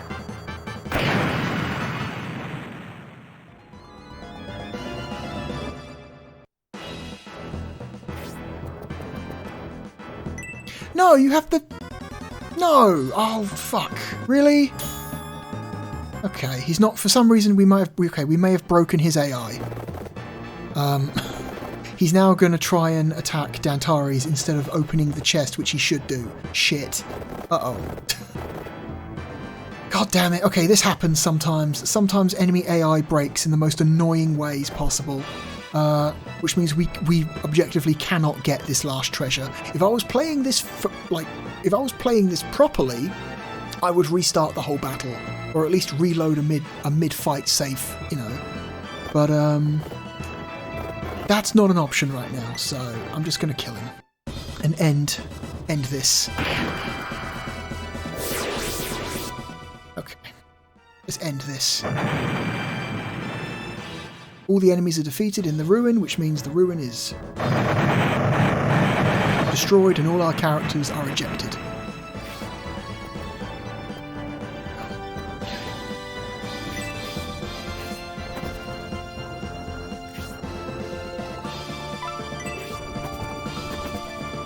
It weirds me out that Spirial's not moving.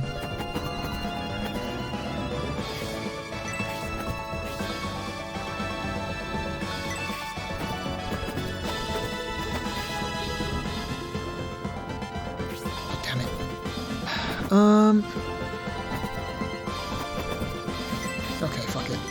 Let's just be aggressive.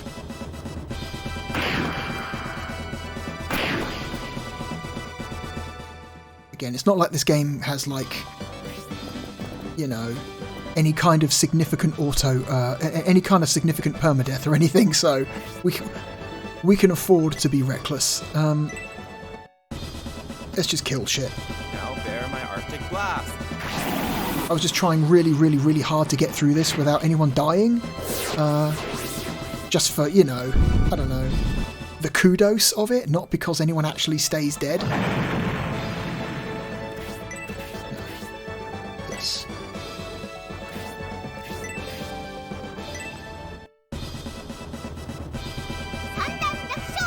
Oh, excellent. Fuck you.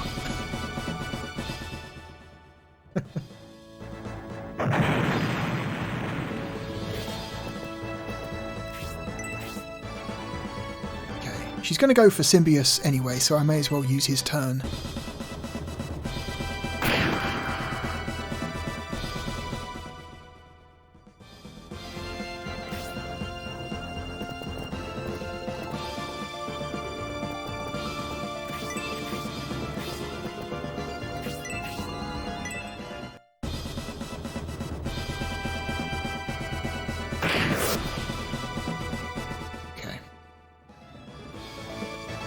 Come on, do it. I know you want to.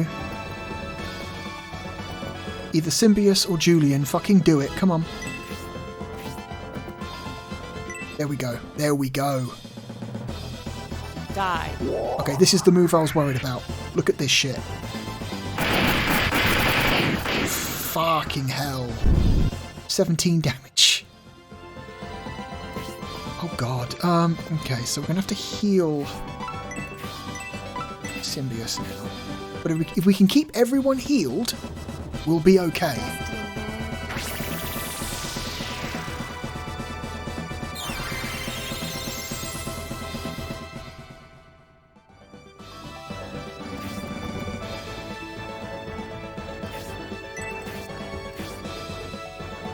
God. Okay, I'm gonna move you around to this side. I'm hoping you'll be able to soak up. Oh shit. Fuck. Well, we hit her for 14, so. Uh-oh. Uh-oh. Uh-oh. Uh-oh. Uh-oh. Okay. We did some damage to her. Now bear my Arctic blast. You can't counter magic.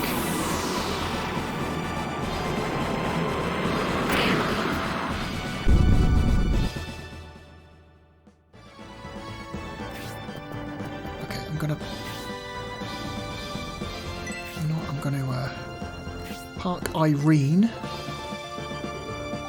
here. Excellent, excellent, excellent, excellent. Fuck yeah. Bullet Healer's a great special.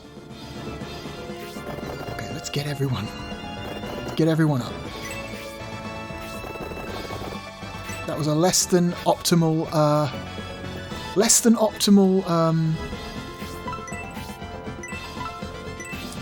ruin run, but whatever, we got some stuff out of it. We got the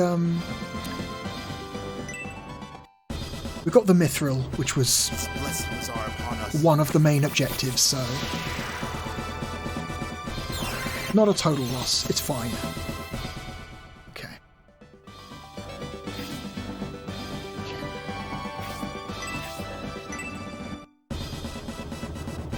Ta?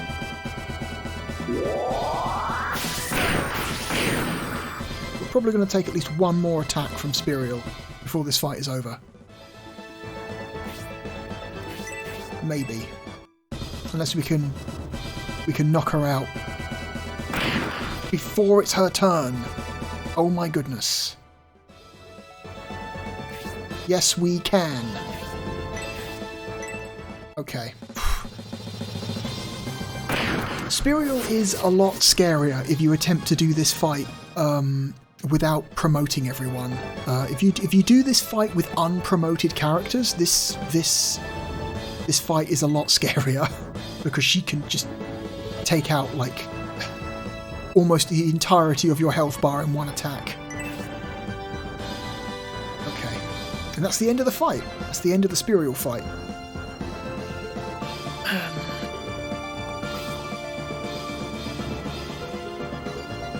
Protector of the Demon Gate has been destroyed.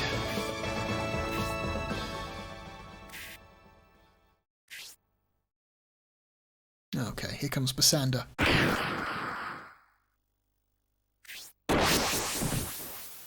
Something's not right.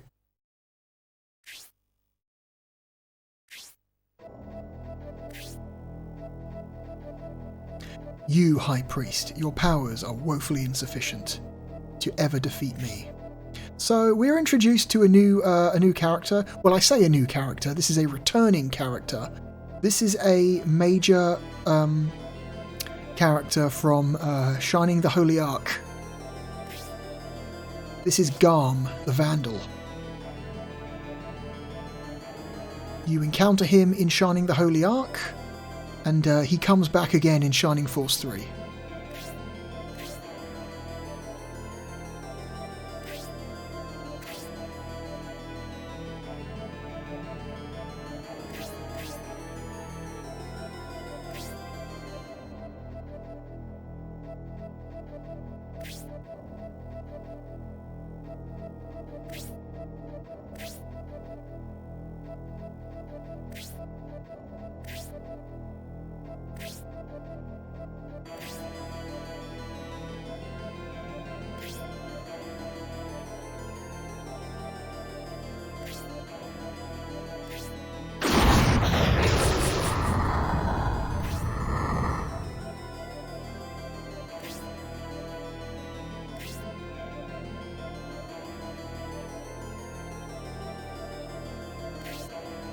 Well, Julian's dead. Cancel scenario 3, he's dead.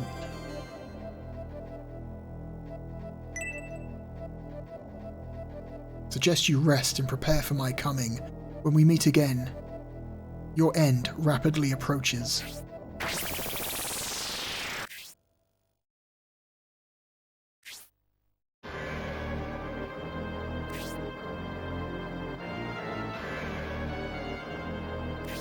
She's weirdly attached to this woman she's like has no real connection to, who she's like brainwashed into doing her bidding.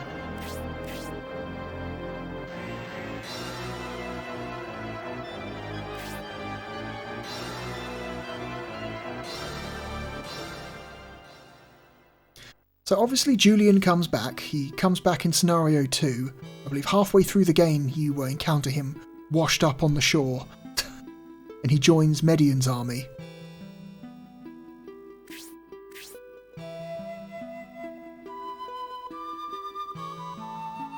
I like the detail that you can actually see the Great Northern Wall in the background there. You see that big wall at the top of the screen? That's a major that's a major part of the story later in the game and in other scenarios, but you just get a hint of it. This game is very consistent about its about the layout of its world.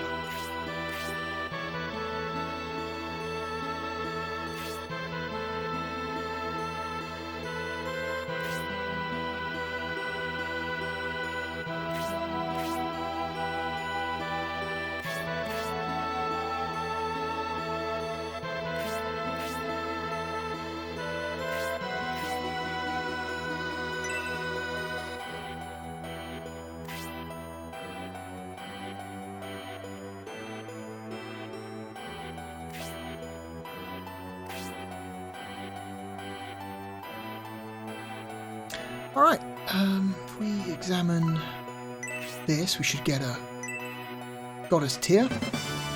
Hooray. And also, I forget where it is. Is it here? There's a thing here somewhere. I don't know if you should have picked this up during the battle or if it's something you can pick up after the battle as well. I'm trying to figure out the location based on the picture. Okay, it's not... Where is that? Sharp bend in the path by a bunch of trees.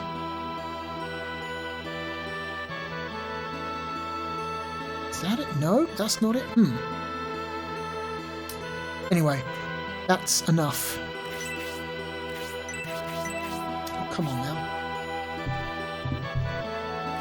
There we go. That's Shining Force 3. That's all we're going to play. We still somehow managed to go over 4 hours. I apologise for that. This game is very slow paced, even when you're trying to speed through it and you know exactly what to do. This game still drags its feet quite a lot. I like this game a lot. And like I said, I think the entire trilogy together as one package is one of the greatest strategy games ever, like one of the greatest strategy RPGs ever made. But we're not ranking the entire trilogy, we're just ranking part 1 by itself. So, where are we going to put Shining Force 3, Scenario 1, and just Scenario 1 on the list? God. Jeez. I mentioned that the entire trilogy together is incredible and one of the best RPG experiences I've ever had. And so much so that I've played through the entire trilogy multiple times in a foreign language because it's that good. But Scenario 1 by itself. Scenario 1 is a really good game. But it is, I would say, it is the weakest of the trilogy, significantly. Scenario 2 is I would say, a much better game overall than Scenario 1, and Scenario 3 is a better game than Scenario 2. It's just that the later games are much better about, much better at at encounter design. Some of the battles in Scenario 1 feel so unnecessarily hard, especially if you're trying to do the optional objectives. If you're trying to do the optional objectives to get extra characters or special items, some of the battles are just unbelievably frustrating. I mentioned the battle earlier where you have to rescue a group of refugees. And that's a nightmare if you're trying to do that correctly. It's so many things can screw you over with that objective. You may have to retry that battle 4 or 5 times or more before it goes right. There's a battle in a graveyard where you have to uncurse a bunch of zombies. And it's very easy to accidentally kill one. Or something else goes wrong while you're trying to do it. It's very time consuming and frustrating. There's a battle. God, what was it? There's another battle later on. Yes. So there's another battle later on where you fight Basander and Spiriel. And, spoilers, Spiriel is a secret character. If you let her live. The problem is, in this battle, she's placed in a position where it's very hard to get past her to fight Basander. And she does a ton of damage. She does so much damage. She fucks you up. The only reliable method of getting past her and not letting her destroy you in the process is by putting her to sleep. And you have very limited capabilities of putting people to sleep in this game. The only 2 characters can realistically do it. And one of them is also a secret character. So if you want all of the secret characters from Scenario 1, it's a fucking nightmare. Scenarios 2 and 3 make the optional objectives a lot less frustrating.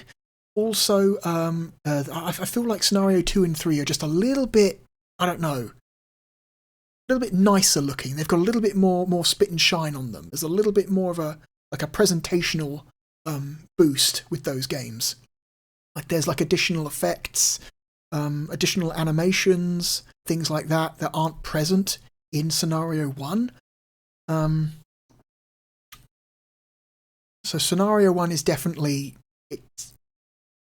I would say, the least polished of the three, but it's still a really good really good strategy RPG. Fuck. It's the best trilogy we never got. It's fantastic.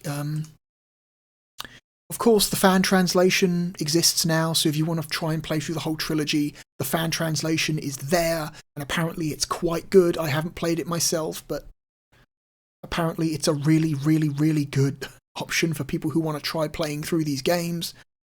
I recommend it. I recommend it so much. These games are so fucking good. I like Shining Force 3 Scenario 1 more than I like Shining the Holy Ark. I think Scenario 1 is a better game than Saturn Bomberman.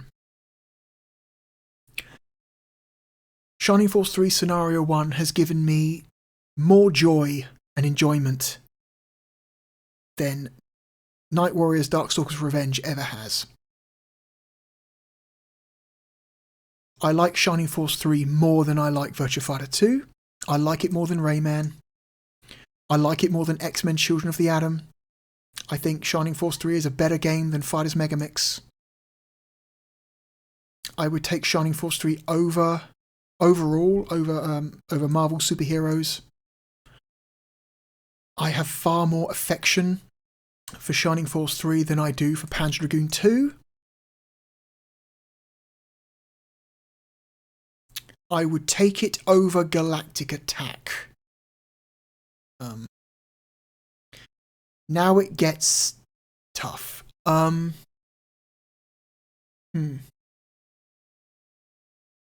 If we were talking about the entire trilogy as one, I think the entirety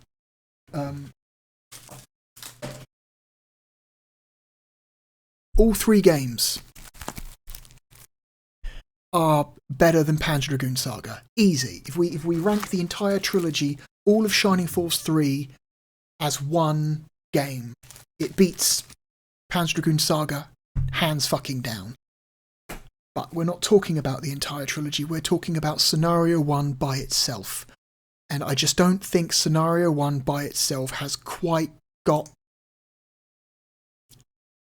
It doesn't quite have it the same way that Panzer Dragoon Saga does. And so I would take a Panzer Dragoon Saga over Shining Force 3.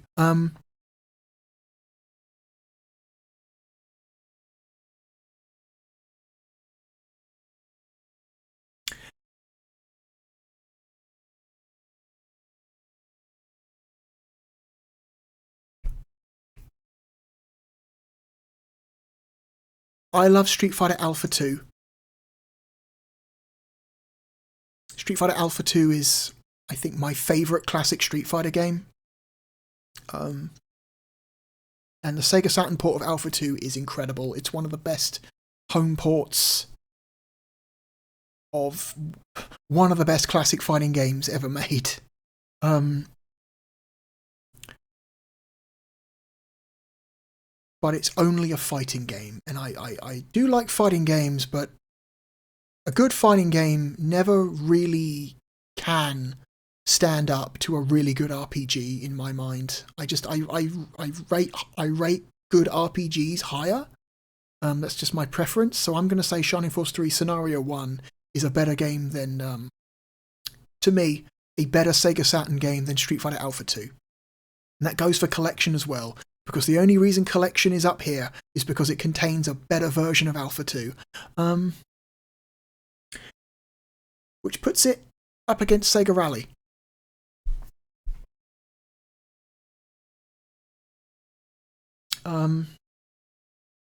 I love Sega Rally. It is an incredibly charming racing game. It has incredible style, extremely good controls, great soundtrack. It is one of the best arcade driving games ever made.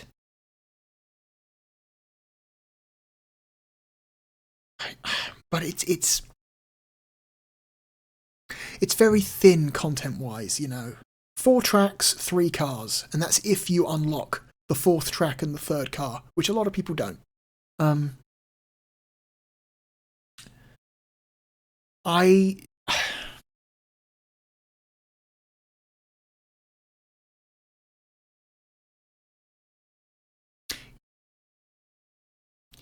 I think Shining Force 3, even if it's just Scenario 1, I think even just Scenario 1 is probably a more entertaining game. It's got way more content. There's so much more to it than just 4 tracks and 3 cars. It's got all the style in the world, but it's man. Sega Rally is an incredibly good game. If it had more content, this might be a real argument we might be having here, but like a real conversation we might be having. But I think primarily because it is such a thin game, despite the extremely high quality of what is there, there's just not that much there. And so I think it just can't. It can't beat Shining Force 3, even if it is just the first part of Shining Force 3, which is the weakest part. I would still take a Shining Force 3 over Sega Rally. So, our new number 2, slotting in between Panzer Dragoon Saga and Sega Rally Championship. Oops. Accidentally copied the whole thing. Here we go. Shining Force 3. It's our new number 2. A fucking fantastic game. Even by itself, a great game. But the whole trilogy together, incredible. One of the best like RPG experiences you can ever have if you ever decide to try and play through the entire trilogy and do it properly. You know, going after the optional objectives, trying to get all the secret characters. I recommend using a guide because it's just so much more fun. Because so much of that hidden stuff is so hidden, like in like a bullshit way, in a way that is just not reasonable to find unless you have a guide. But man, what a fucking cool game this is. Like, Shining Force 3 is an incredible game, and it's criminal that more people haven't played it. Because it was such a late release on such an unpopular platform. And it has never been ported anywhere else since. Shining Force 3 is a game that never left the Sega Saturn. Where if you think, how many, like, other systems, you know, or services have allowed you to download and play Shining Force 1 and 2? Like, Steam has Shining Force 1 and 2, the Switch has Shining Force 1 and 2, you know, it's available on tons and tons of, like, Sega's, retro compilations over the years. Shining Force 1 and 2 is extremely available games, so a lot of people have played those too, and they're not even the best games in the series. Shining Force 3 is the best, in my opinion, it is the best Shining game. Still, it's better than any other Shining Force, it's better than Shining in the Darkness, it's better than Shining the Holy Ark. You know, fuck Shining Soul, fuck anything that Sega has put out in the last 25 fucking years with the name Shining in it. I just don't think Sega knows what to do with the franchise ever since Camelot left and got bought by Nintendo. And Sega's been stuck with this RPG franchise it doesn't actually know what the fuck to do with. I'm sorry, I fucking hate the modern Shining games. They are trash. They are nothing. As far as I'm concerned, all of the good Shining games came out in the 1990s, with maybe the one exception of that Shining Force 1 remake for the Game Boy Advance. Fuck the PS2 games, okay? Fuck the PSP games. Oh my god. They're all garbage. I hate them all.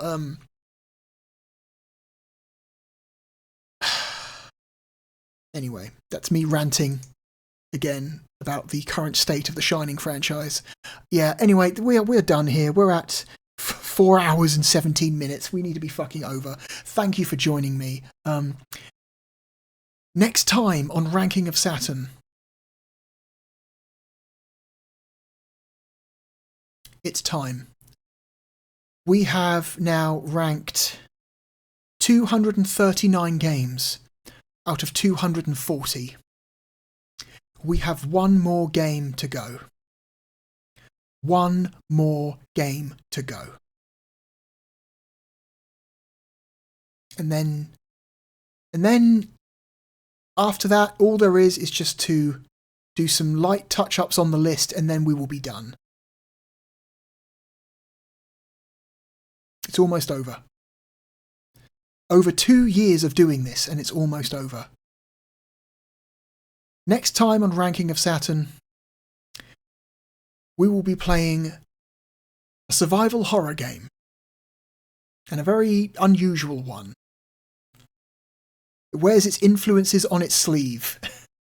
All three of them. And I hope you look forward to that. As always, my name is The Real Blue Dragon. I hope to see you again next time. And goodbye.